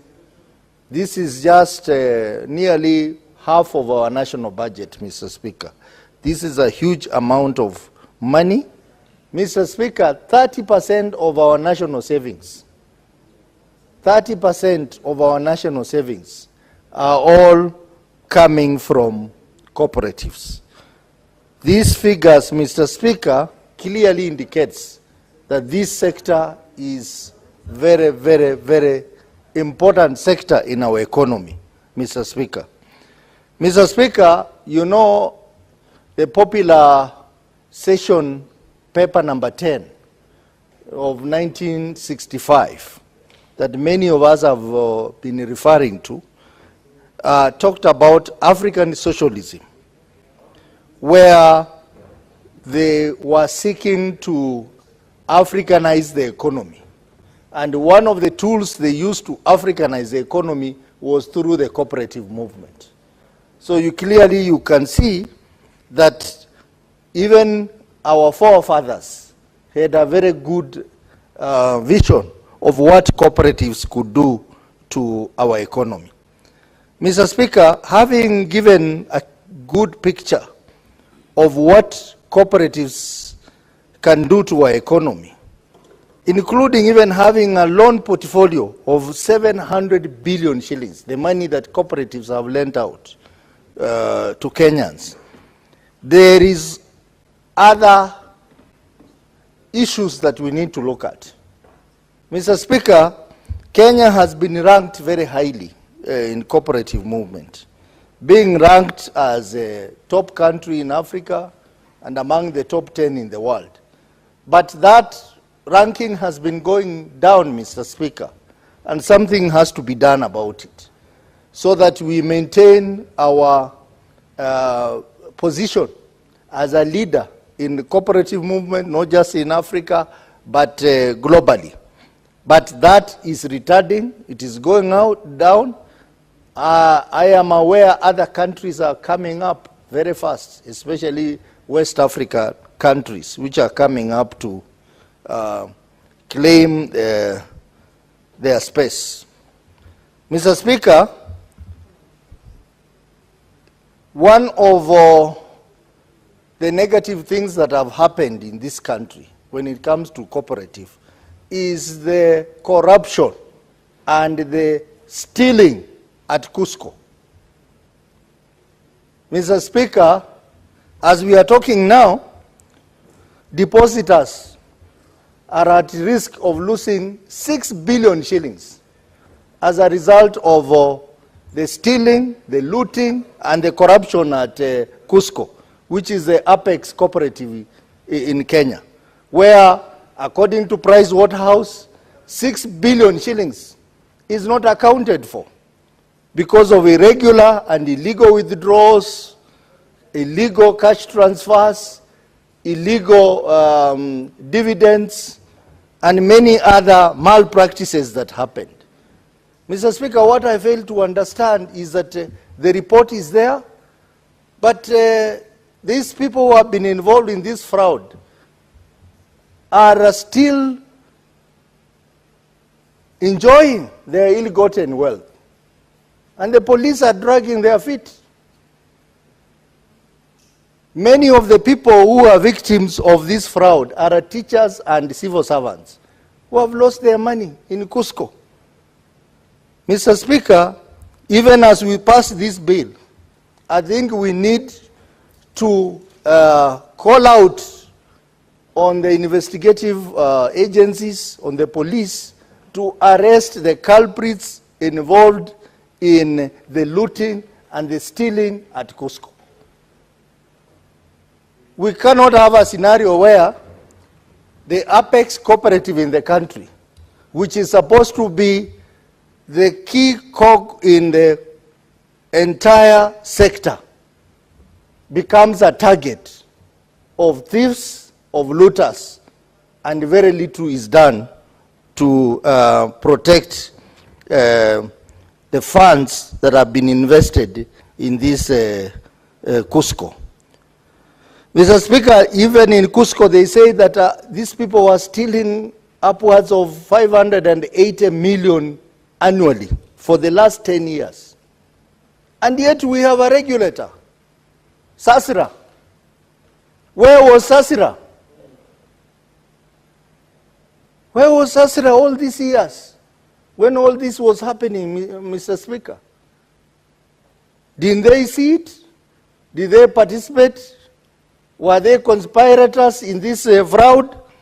I think a lot needs to be answered by not just the Cusco directors, but also the regulator. What did the regulator do to safeguard Kenyans' investment in Cusco? We have other circles, secondary circles, which have suffered. Stima Sacco, Muasibu, and others have suffered, lost a lot of money in Cusco, Mr. Speaker. And losing money means the SACCO members have also lost their money, Mr. Speaker. Mr. Speaker, we cannot grow the cooperative movement if there are no proper systems in place to manage the Apex cooperative. Mr. Speaker, having given that picture, when I look at this bill, I think this bill will help us deal with the challenges like what we have seen in Cusco and other circles which have been mismanaged. We have had many circles in this country which don't even give dividends, which even when you apply for a loan, Mr. Speaker, it will take ages for you to get your money, Mr. Speaker. Mr. Speaker, this scenario, we are hoping that this bill, because it gives the mandate to the commissioner to regulate the cooperative, will help us deal with this problem. So, Mr. Speaker, this bill seeks to promote the cooperative movement in this country. It also provides a mechanism for registration of cooperatives. It also provides a mechanism for supervision of cooperatives, and most importantly, regulation of cooperative. But I think, Mr. Speaker, what is not very clear to me when I go through this bill is how that regulation of cooperative at a global perspective is going to be aligned to regulation of savings and cooperative societies, the SACCOs, which are regulated by SASRA. So who is going to do what when it comes to SACCOs? Is it the cooperative commissioner or SASRA? I think that is where we are likely to have some conflict. I think moving forward, this is a matter that we need to discuss even as we go to the committee of the whole house, so that it is very clear who does what when it comes to regulation. Because SACCOs are just a category of cooperatives. Mr. Speaker, when we talk about intergovernmental relations, cooperative relations, where they are seeking to create a forum which will be headed by the Office of Commissioner of Cooperative, and we'll have all the 47 county directors of cooperative, among other people. I think that is a very good forum of ensuring that we have constant and sustainable engagement and consultation and dispute management, and that will help this country to manage the cooperative movement better. Mr. Speaker, this bill also provides a very good framework for promoting good governance and ethical conduct in cooperative. And this is one of the measures to try and deal with the challenges that we have seen in cooperative movement, challenges to do with looting, stealing, and corruption. But most importantly, this bill seeks to have a framework that is going to ensure that we have a sustainable and competitive cooperative sector in this country, which we have been lacking over the years. Mr. Speaker, it also provides a clear framework on how primary, secondary, and even federation, cooperative federations and apex cooperatives are going to interlink with each other. Where the primary cooperative has a minimum of 20 members, and the secondary has 5 members minimum who are from the primary cooperative, and a federation has at least 2 secondary cooperative, and then we have the apex. That kind of structuring is important because you saw Cusco was even competing with the ordinary cooperatives in their function. But I'm happy now the new CS for cooperative has come out very clearly to say their role will be limited to advisory, training, capacity building, and such, which should have been the case from the beginning. Mr. Speaker, one important thing that cooperative can contribute to this economy is in addressing the housing problem. Mr. Speaker, our government has a housing plan which has ended up charging us on our payslip, the housing levy, which many of us are not happy with. But how I wish the government could put more effort in promoting housing cooperatives so that people can invest with the purpose of borrowing to build or to own a house. The scenario that we have now, Mr. Speaker, of being deducted money, which you don't know when you will own a house, it is a challenge. Let us develop housing cooperatives and empower them. Even the money that we are deducted from our payslip, let it go to the housing cooperative. Let it go and be managed there so that when I want a house, I will go there and borrow using the money that has been deducted from me and own a house. Because the cooperative movement is contributing about 500,000 houses a year, Mr. Speaker, which is 25% of our requirement for housing. Why can't the government invest in this housing cooperative? And maybe when this bill becomes law, I think it is a matter they need to reflect on it so that we have investment in housing cooperative. The money that is being deducted from salaried Kenyans will now be directed to housing cooperative so that people can access the money. Because right now, Mr. Speaker, we do not know how we are going to access our money. It's a tax. Let it be a fund which can be funded through cooperatives, and the people can recoup back their money and participate in economic development. Mr. Speaker, I want to join my colleague, Honorable Boni Khalwale, to say that the new CS for cooperative is doing a wonderful job. This is sector had been forgotten, but I see the kind of energy, the kind of hard work, the kind of attention from CS Oparanya is unmeasured. And these are the kind of cabinet secretaries we need in this country, Mr. Speaker. We need cabinet secretaries who will come to Parliament, answer questions properly, and go back to the office and deliver. Mr. Speaker, sometimes I even wonder why we call cabinet secretary here and they come here, they answer our questions, we give feedback, and we will never see any change happening. Mr. Speaker, I know we are talking about cooperatives, but the cabinet secretary for labor was in this house, Mr. Speaker. And I raised an issue about a lady who had been killed in Saudi Arabia. Mr. Speaker, the cabinet secretary promised this house that he will give an answer in 1 week. It is now 2 months. Mr. Speaker, I have written a letter to you. I have not received any feedback. Meanwhile, the family of this deceased person is suffering.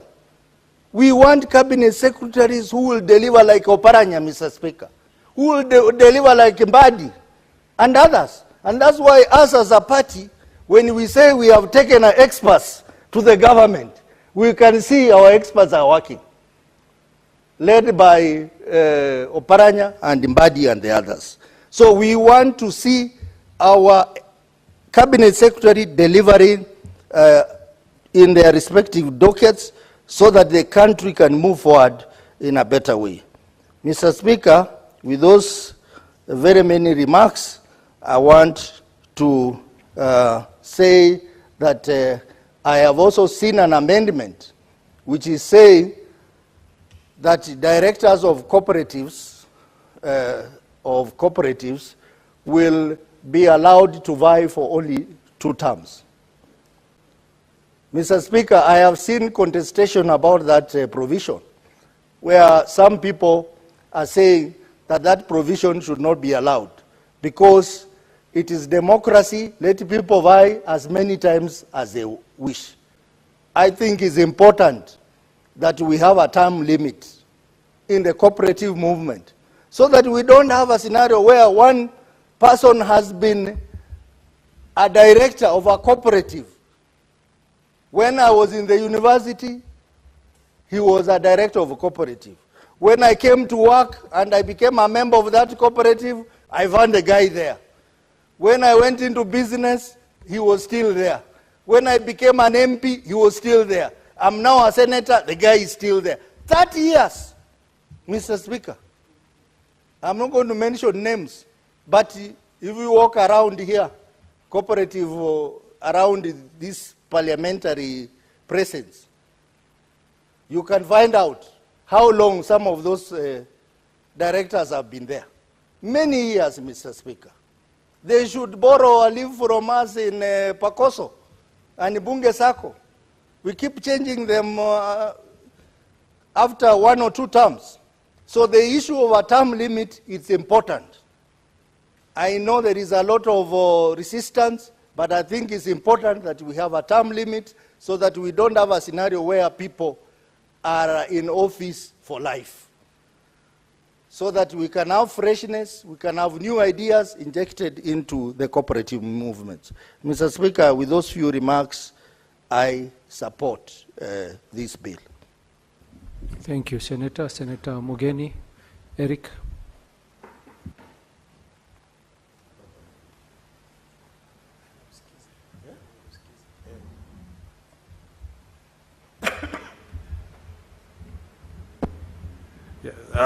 Mr. Speaker, thank you for giving me an opportunity to also make my contribution to the Cooperatives Bill 2024, a bill that was passed by the National Assembly on 3rd of December 2024.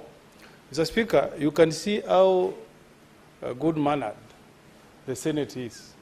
When we receive bills from the National Assembly and we know they are beneficial to our people, we process them without being mischievous, without being petty, without bringing the rivalry of the 2 houses into play, Mr. Speaker.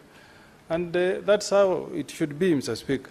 I'm happy, Mr. Speaker, that I'm speaking after a very inspirational address that was made to senators today by the former Prime Minister, Honorable Raila Odinga. And I think that speech was momentous because it was reminding us where we have come from and that we really need to guard our democracy. And this bill goes a long way in trying to demonstrate to our farmers that we want to give them the responsibility to manage their cooperatives, to see how they can lead their cooperatives, to bring more income to the people that they lead, may it be farmers or traders. But Mr. Speaker, when I listened to the Prime Minister today, it also reminded me that if we are not careful, we could easily drift to the Kanu years of yesterday, of the years gone by. I remember, Mr. Speaker, when we were in secondary school, there's a time that a member of parliament from central Kenya, Kiika Kimani, was expelled by KANU because when school children sang a song for Kiika Kimani, they sang a song for President Moi, but put in a stance that purported to praise Kiika Kimani, and they was expelled by KANU. Or when we were in Form 6, a story we were told by our history teacher, what befell Joseph Munyao, who was MP for Mboni in 1989. President Moi visited Mboni, and he mentioned the name of Mr. Munyao, who was then the MP. And Munyao made the mistake of not standing. And the following day, the Okiki Amayo committee summoned him, and by the close of business, he was expelled. Or the story we were told of Samuel Pogisho, who, Mr. Speaker, only spent four months in Parliament and was expelled simply because he was fighting for the rights of the Pokot, together with the Honorable Lotodo, the late Lotodo. So we really need to guard, Mr. Speaker, our democratic space. When we listen to very, very experienced leaders like Raila Odinga, it's really a reminder that we're here for a bigger call, Mr. Speaker, that we must guard our democracy, that the speeches we make here will be made reference to by future generations. When he told us that he made a speech when he was moving a motion, and all members of opposition walked out on him, but he didn't give up. He still pushed and pushed. So I'm really happy that I'm making my contribution to this bill on a day like this when we had that very inspirational address from the Prime Minister. Mr. Speaker, from where I come from, my county of Nyamira, my farmers basically survive from the goodwill of cooperative societies. Our tea farmers, and I believe even my good friend, my neighbor, Senator of Kericho, knows the contribution that the Chai Sacco cooperative society has made to farmers, despite a few teething problems here and there on mismanagement. The coffee farmers in North Mogirango, where we have Magwawa Cooperative Society, has been very beneficial to the coffee farmers. In West Mogirango, Nyamaya Cooperative Society has been very, very beneficial to coffee farmers. Visembe Cooperative Society in North Mogirango.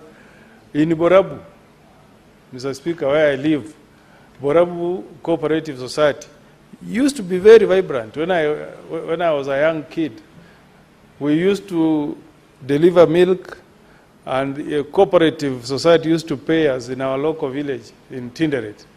That is dying. I hope this bill will really rejuvenate these cooperative societies so that our farmers can be organized in groups that can have better bargaining power. Currently, Mr. Speaker, the most active cooperative societies is Vision Point, led by Hamza, called my father, because he was my father's age mate, who has continued to provide leadership to the local farmers. He's called Mutembei. Maybe Senator Cheriot knows the Mzee. He's been a very dedicated farmer, and he has been there trying to, inspire farmers. He was there when the government was delivering the cooler machine. He actually mobilized me to assist the farmers to connect power and water for the cooler. Mutembei has made a lot of contribution in trying to ensure that farmers are organized and they deliver their produce in a manner that makes life easy for farmers. But the others, Mr. Speaker, who are still at the mercy of middlemen. If you drive from Nairobi, once you go past Nyasiongo, you will get women hawking bananas, hawking avocados at Ikonge market, at Keumbu, which is a shared market between Kisii and Nyamira County, Mr. Speaker.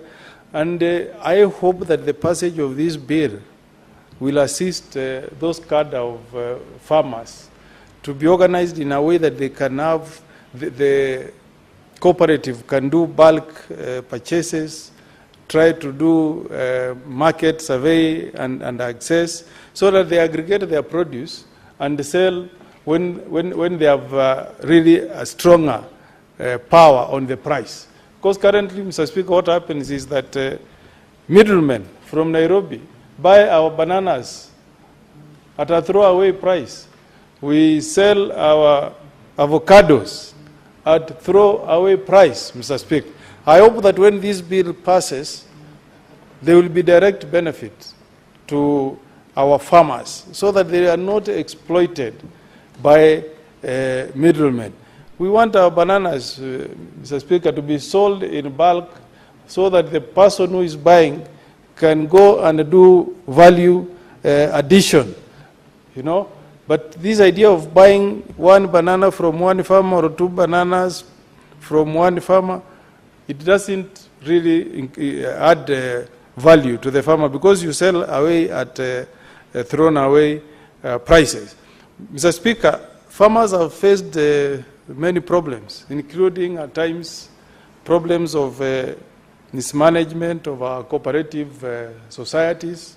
I'm happy, Mr. Speaker, that this bill in the third schedule has created very, very serious offenses, including offenses that will make some people to be barred or to be disqualified from serving as members of cooperative societies. You have heard the sorry state of mismanagement at Cusco, so speak. And I read in the newspaper sometimes that you find one director in Cusco disappears with 20 million, money belonging to poor contributors, Mr. Speaker. And the problem with our justice, criminal justice system, is that you can steal from the poor and get away with it, Mr. Speaker. In other jurisdictions, if you steal public money and the law catches up with you, you will be consigned to poverty forever. But here, Mr. Speaker, somebody steals from poor Kenyans who have made contribution to our cooperative societies. The case drags in court forever, Mr. Speaker. And finally, when a conviction is made, you are told now there is no evidence. The case has been in court for too long. Some witnesses end up disappearing. That's not the way our justice system should be. I'm happy that we have also created offenses of misconduct or falsifying documents so that we bring discipline, Mr. Speaker, to these cooperative societies. And you know, I wonder when people complain that they don't want to serve for 2 terms.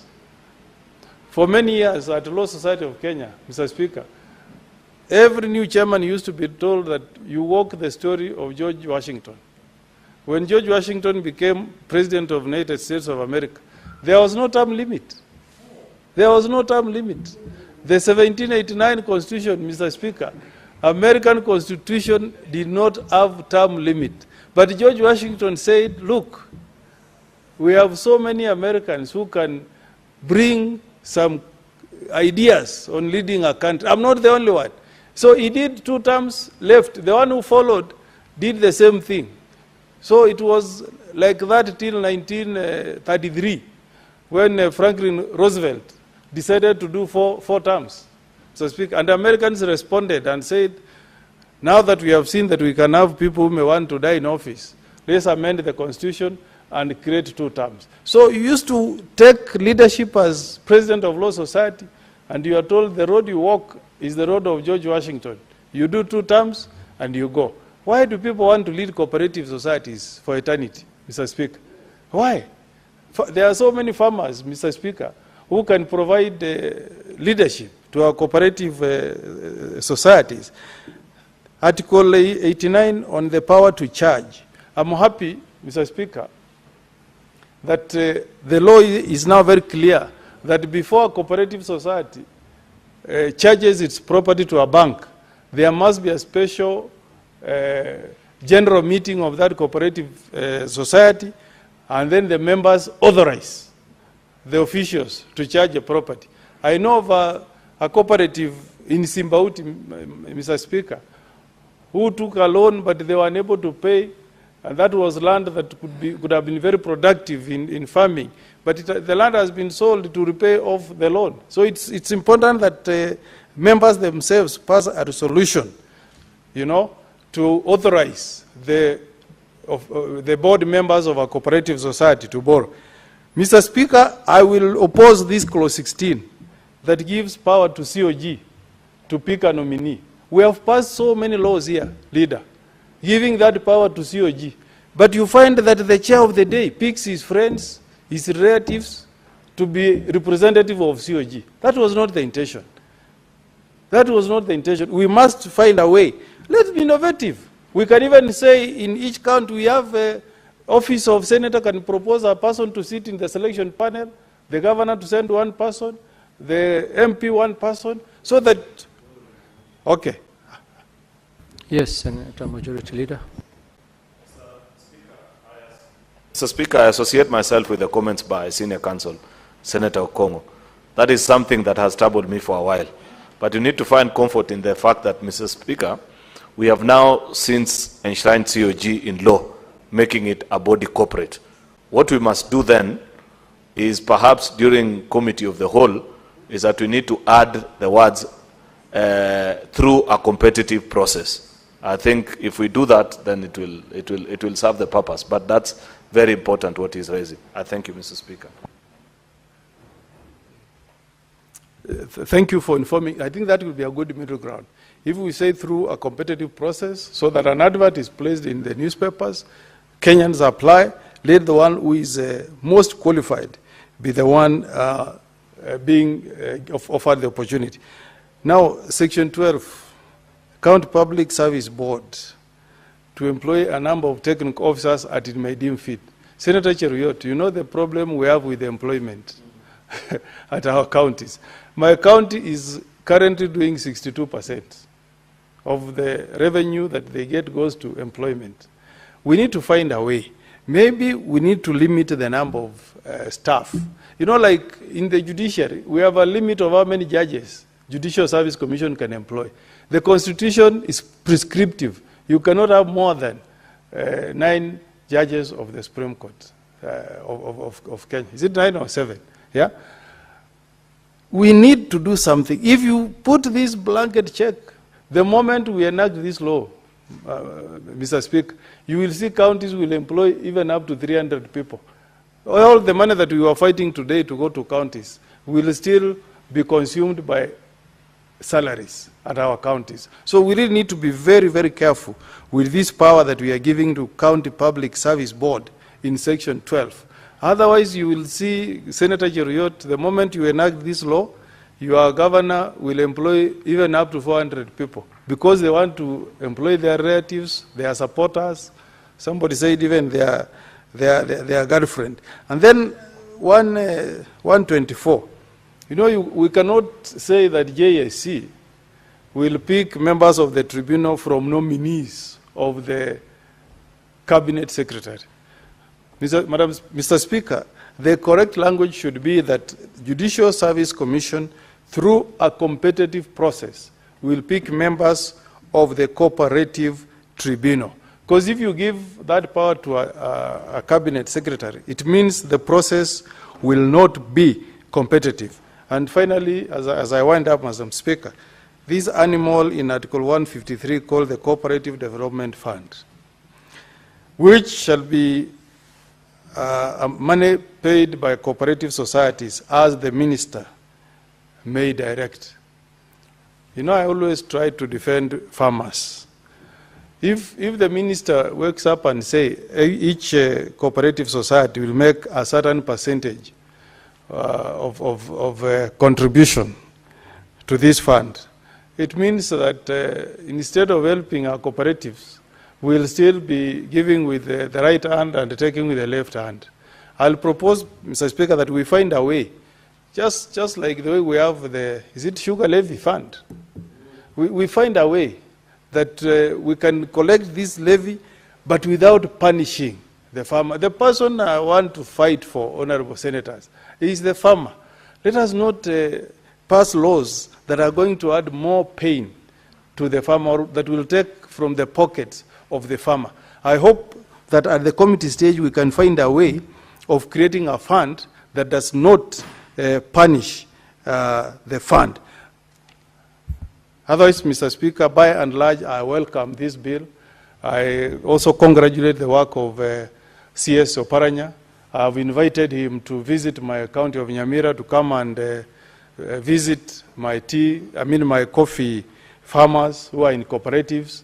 And I hope he will find time to be in Nyamira. We were with him in Wasingishu, together with Senator Chirage here, and we commended him. We told him he's doing a good job, and we encouraged him to continue doing the good work on behalf of the government of the day, and that's what we need. Thank you, Senator. Senator Olekina.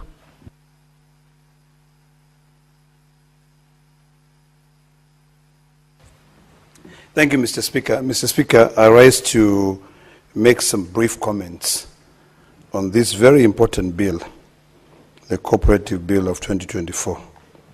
Mr. Speaker,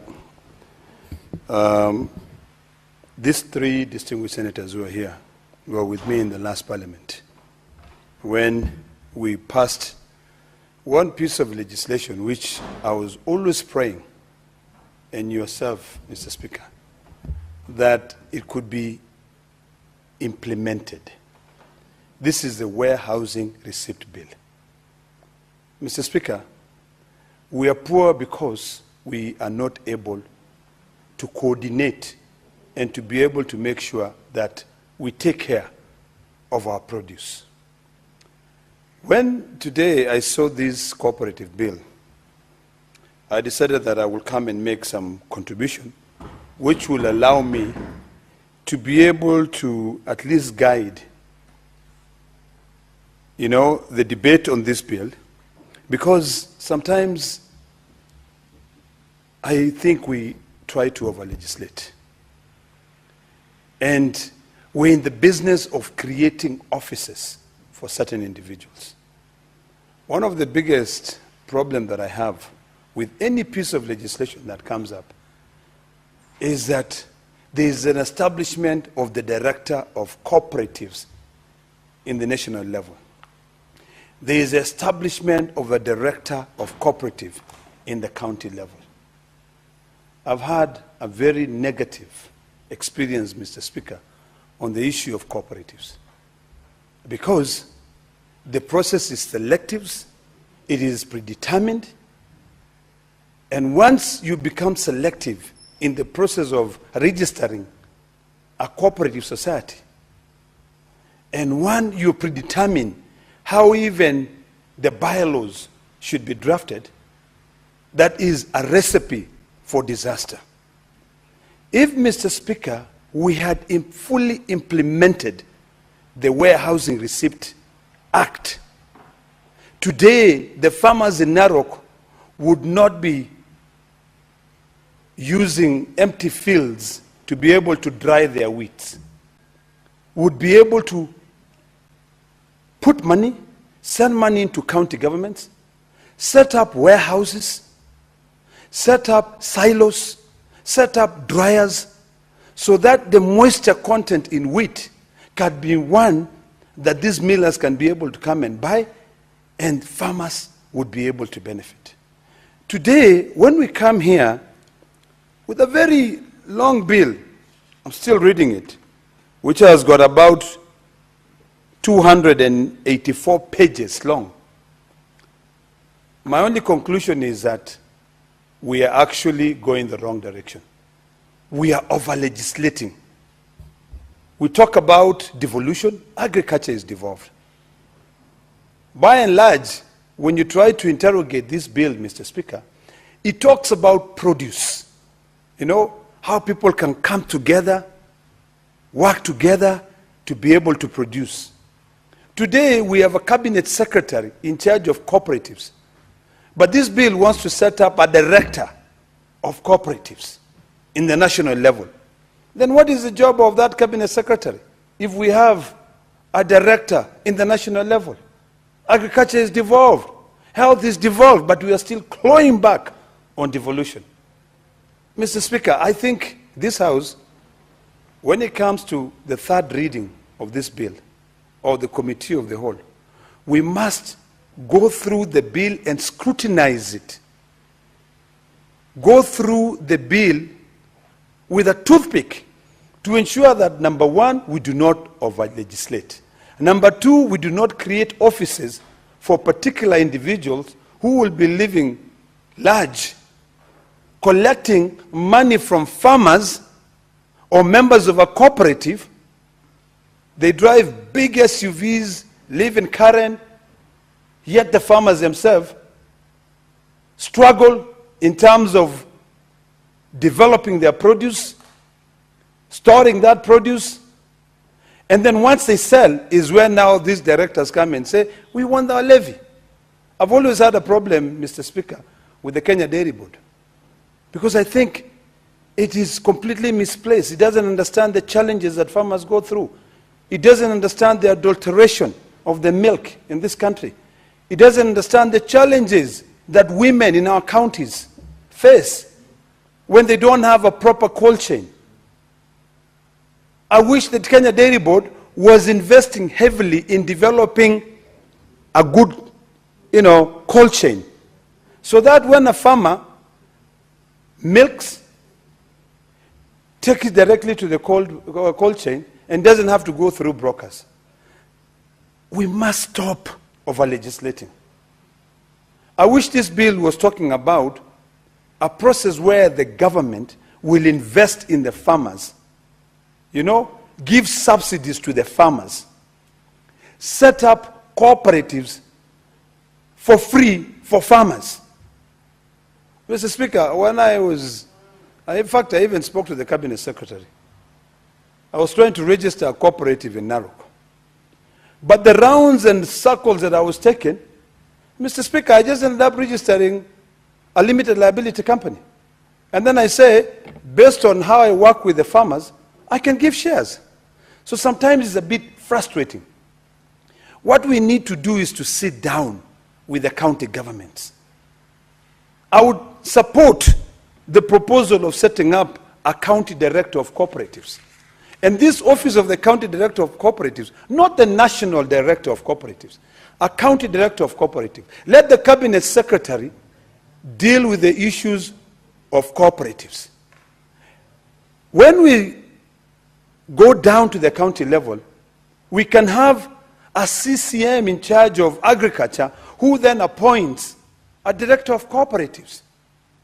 When you appoint the director of cooperatives, you ensure the CCM or the CEO in charge of cooperative ensures that every county budgets for money that is supposed to build these cooperative movements. Mr. Speaker, about 10 years ago, I traveled to Brazil, and I went to study the cooperative system there. And I was mesmerized, Mr. Speaker. And that is when we came to debate the warehousing receipt bill then, which is an act now, at least everything to me was making sense. Cooperative movements in countries like Brazil, Mr. Speaker, have their own community banks where farmers, they have their own warehouses, they bring their produce, it's a cooperative. They have their membership there. It is not a matter of a big government, but rather a small government.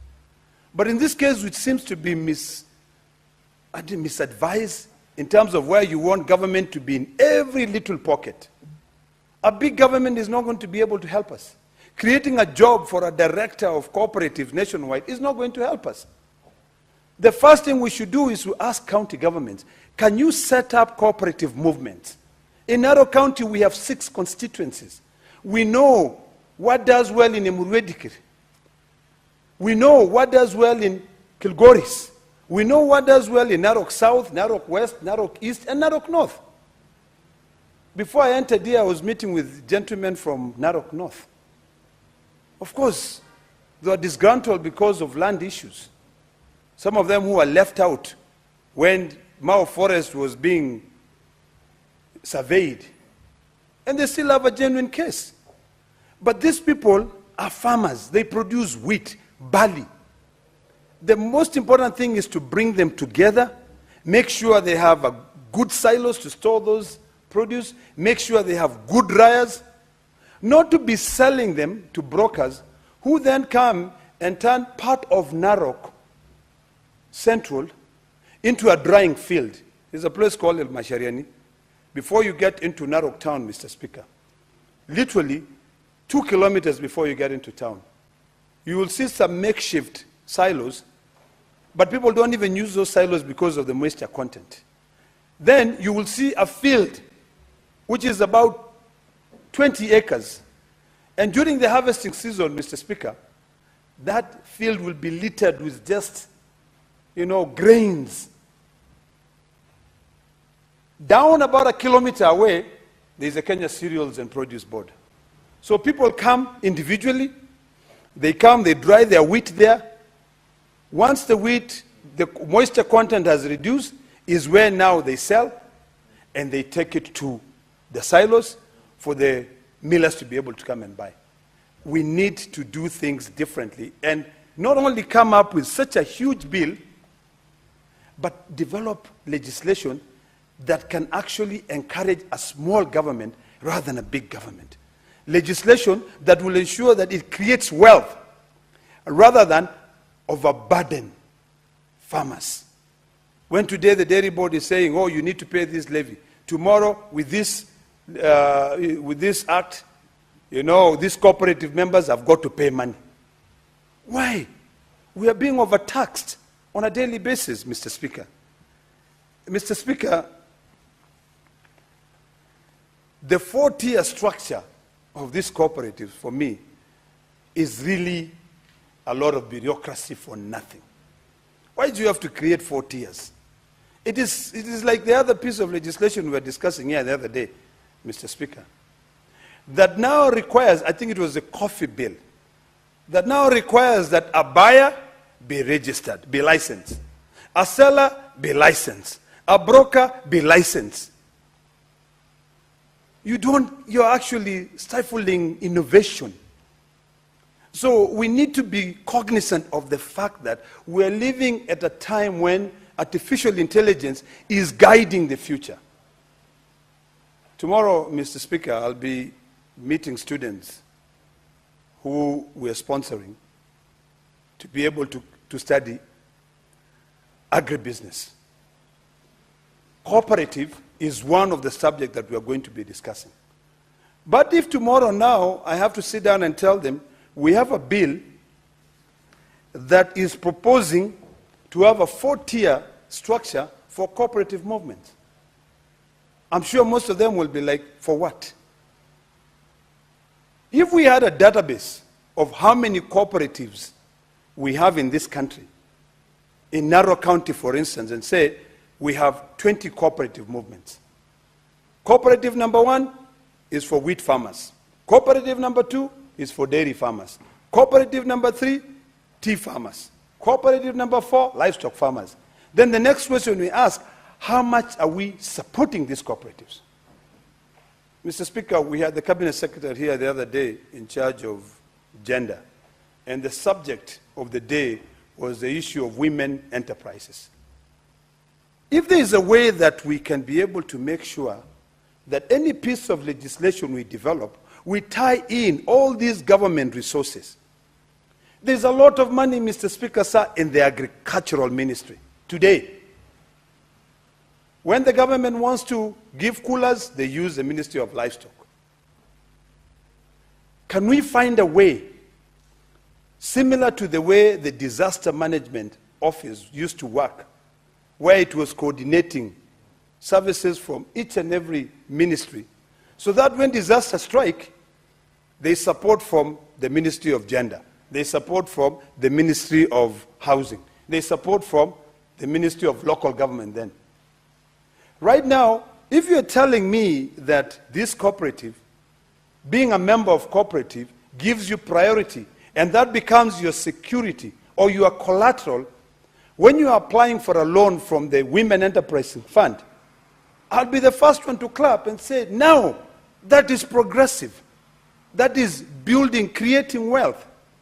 But there's no nexus between this piece of legislation and the other piece of legislation, this department and the other department. We've heard of this notion that the minister actually said it here, that it's an all-government approach. Meaning, as a cabinet secretary in charge of interior, or as a cabinet secretary in charge of agriculture, if you go to a place, you should be in a position to respond to the issues being raised by that community or by those citizens. Any piece of legislation that we draft now should not be one that continues creating jobs for people, but for making things to happen. We need to be clear now that we are no longer in a unitary state of governance. We're in a devolved state of governance that does not require everything to be coordinated by the cabinet secretary. In other countries, Mr. Speaker, I'll give an example of the United States of America. They have school districts. I lived in Massachusetts, and in Concord has their own school district. You know, they get support from the federal government, they get support from the state government, they get support from the local government. But the way I see us moving ahead, it is like we are completely confused. It is like the national government always wants to have control. I really do wish that sometimes my colleagues in the National Assembly would take time to read the pieces of legislation that they propose. Because once you read through these pieces of legislation, then you can be able to say and tell that we're in a different era. We are no longer at a time when everything has got to be controlled from a central level. Let us devolve everything. The agriculture is devolved. It is it's the backbone of this economy. This cooperative movement,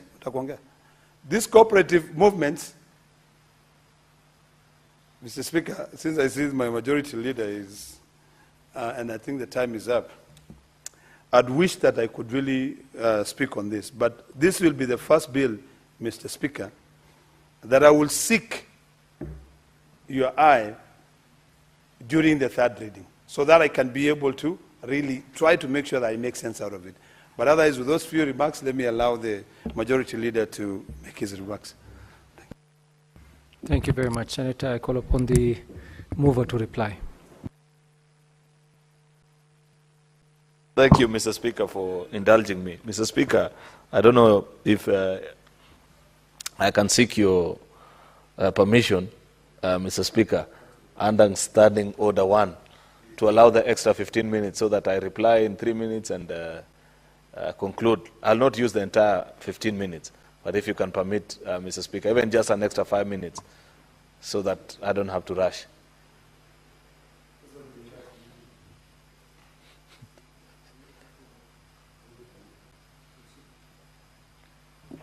Very well, I will extend. Thank you. Thank you, Mr. Speaker. For not more than 15 minutes. Yeah, I'll not even do more than 5.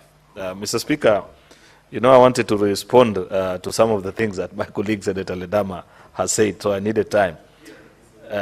Because, you know, Senator Ledama, I can tell when you have read a bill, and I can tell when you have just walked in and picked a bill and want to comment on it. You have said very many useful things that you can enrich this particular bill, which I agree with you, and that's something we must do. But if you had been in the House earlier and listened to the things our colleagues were saying about the challenges in the cooperative space, the need to ensure that governance and legacy issues are addressed spontaneously, then you would know the urgency with which we want to bring sanity to this space. You are aware, because I know you follow news in this country, of the Cusco scandal. That was enabled by weak legislation that exists. You can see that we are amending a statutory instrument, Senator Ledama, that 15, is it 15 now? After 15 years into the new constitution, we don't have a law governing the cooperatives movement. That's why even in your own Narok County, for example, despite the great potential that cooperatives have, people fear touching them because they know the minute you are more than 10, 50, 100, then there's no guarantee of safety of those returns.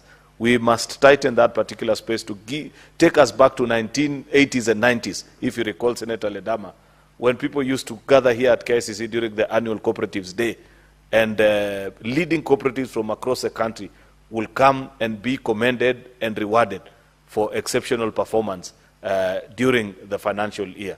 That is what we are seeking to achieve. I also mentioned during the moving of this bill, why this bill is this voluminous is because it is a combination of industry stakeholder views that has been collected the last 15 years. This is the third time this bill is coming to Parliament. We tried it in the 11th Parliament. I think it died in the National Assembly. Last Parliament, if you recall, we actually began this bill ourselves on the Senate side. But somehow, as is the tradition, when our bills get to the National Assembly, it died a natural death. This time we said we are lucky because it's their bill, and Senate is the upper house. We are not just upper for powers or anything. It's for prioritizing and knowing that there are things that are not worth fighting for, like who commenced the bill or not. If a bill is good, we separate on it. I therefore want to urge that you take the weekend, Senator Ledama, and improve on this bill. Read page by page, because it has very many important proposals that we went step by step in my moving notes, including, because I heard you, Mr. Speaker, mention, Senator Ledama mention on the issue of why you need a national director for cooperatives. It's because that is like the registrar of all these cooperatives. We have given one at the county, but remember, there are counties that, there are SACCOs and cooperatives that are trans-county. Like Imarisha SACCO, I'll give you an example. It is in Kericho, it is in Narok, it is in Bomet. If you leave it to be handled by the county registrar alone, then what happens to issues that arise in a neighboring county and the rest? Therefore, there is need for coordination even at the national level, not at the level of a cabinet secretary, Mr. Speaker, because you understand, a cabinet secretary is the head of policy. But the day-to-day operations and running, you will need somebody at that particular level. Therefore, Mr. Speaker, there is a good reason for our colleagues to take time before we conclude on this. We still have a lot of time before we can conclude on the work. I know that the Committee on Labour actually tabled their report last week on this, which I want to urge members to read and appreciate what stakeholders said and why they feel this is of an urgent nature, including the comments actually. Take time, Senator Ledama, in the report of the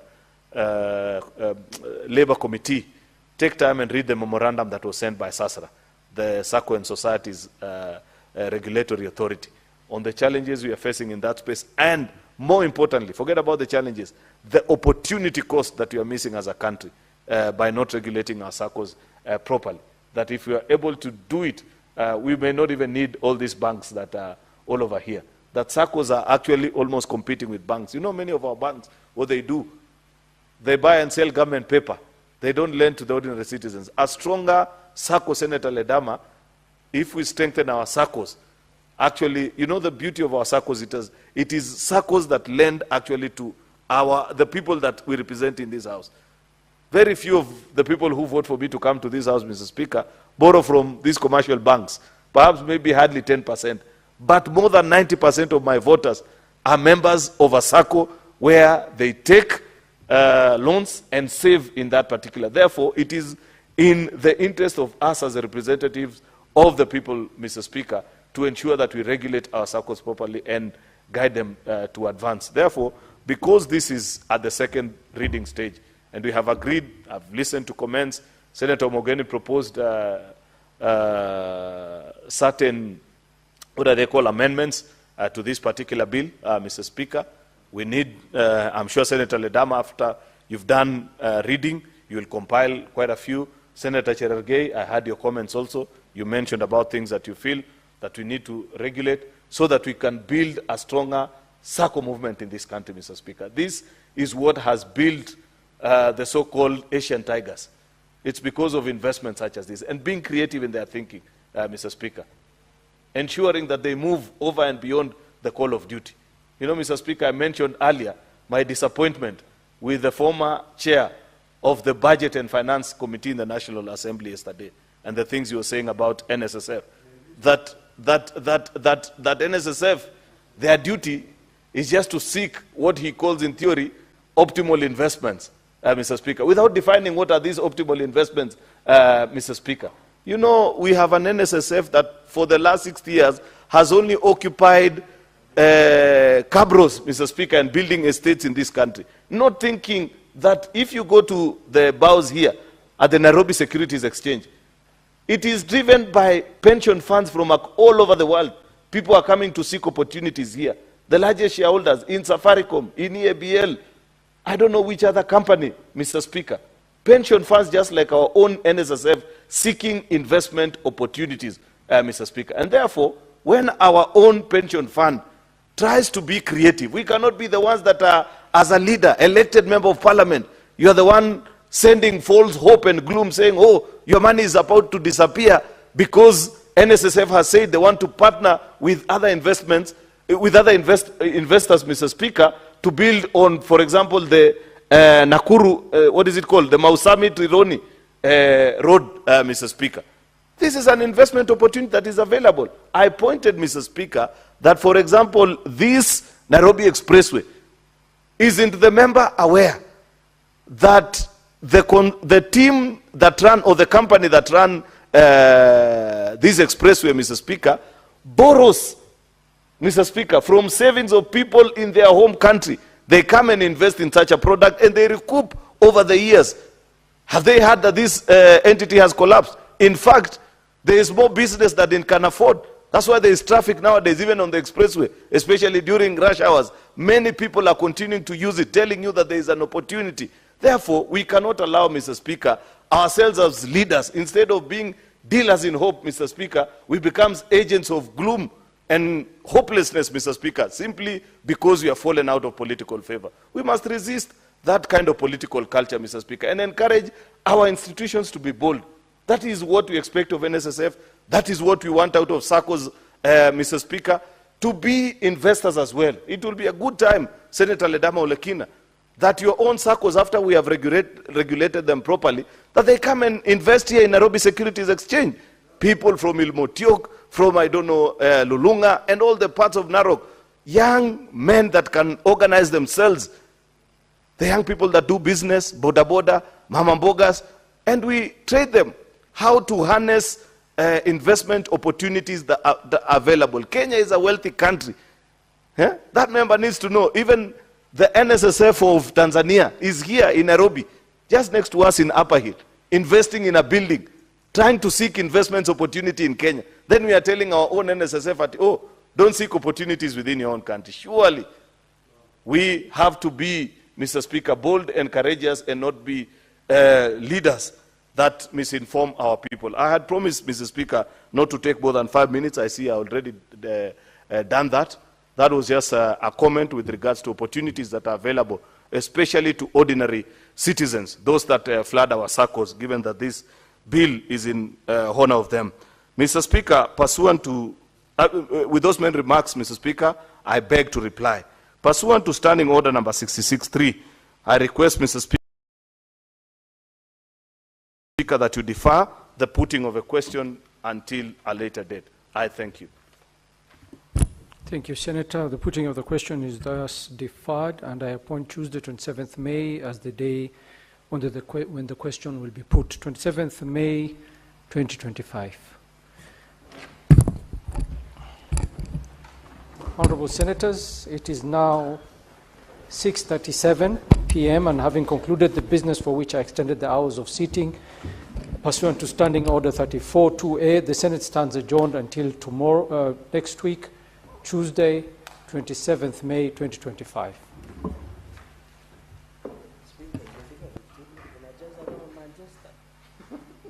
2:30 p.m. Thank you, sir.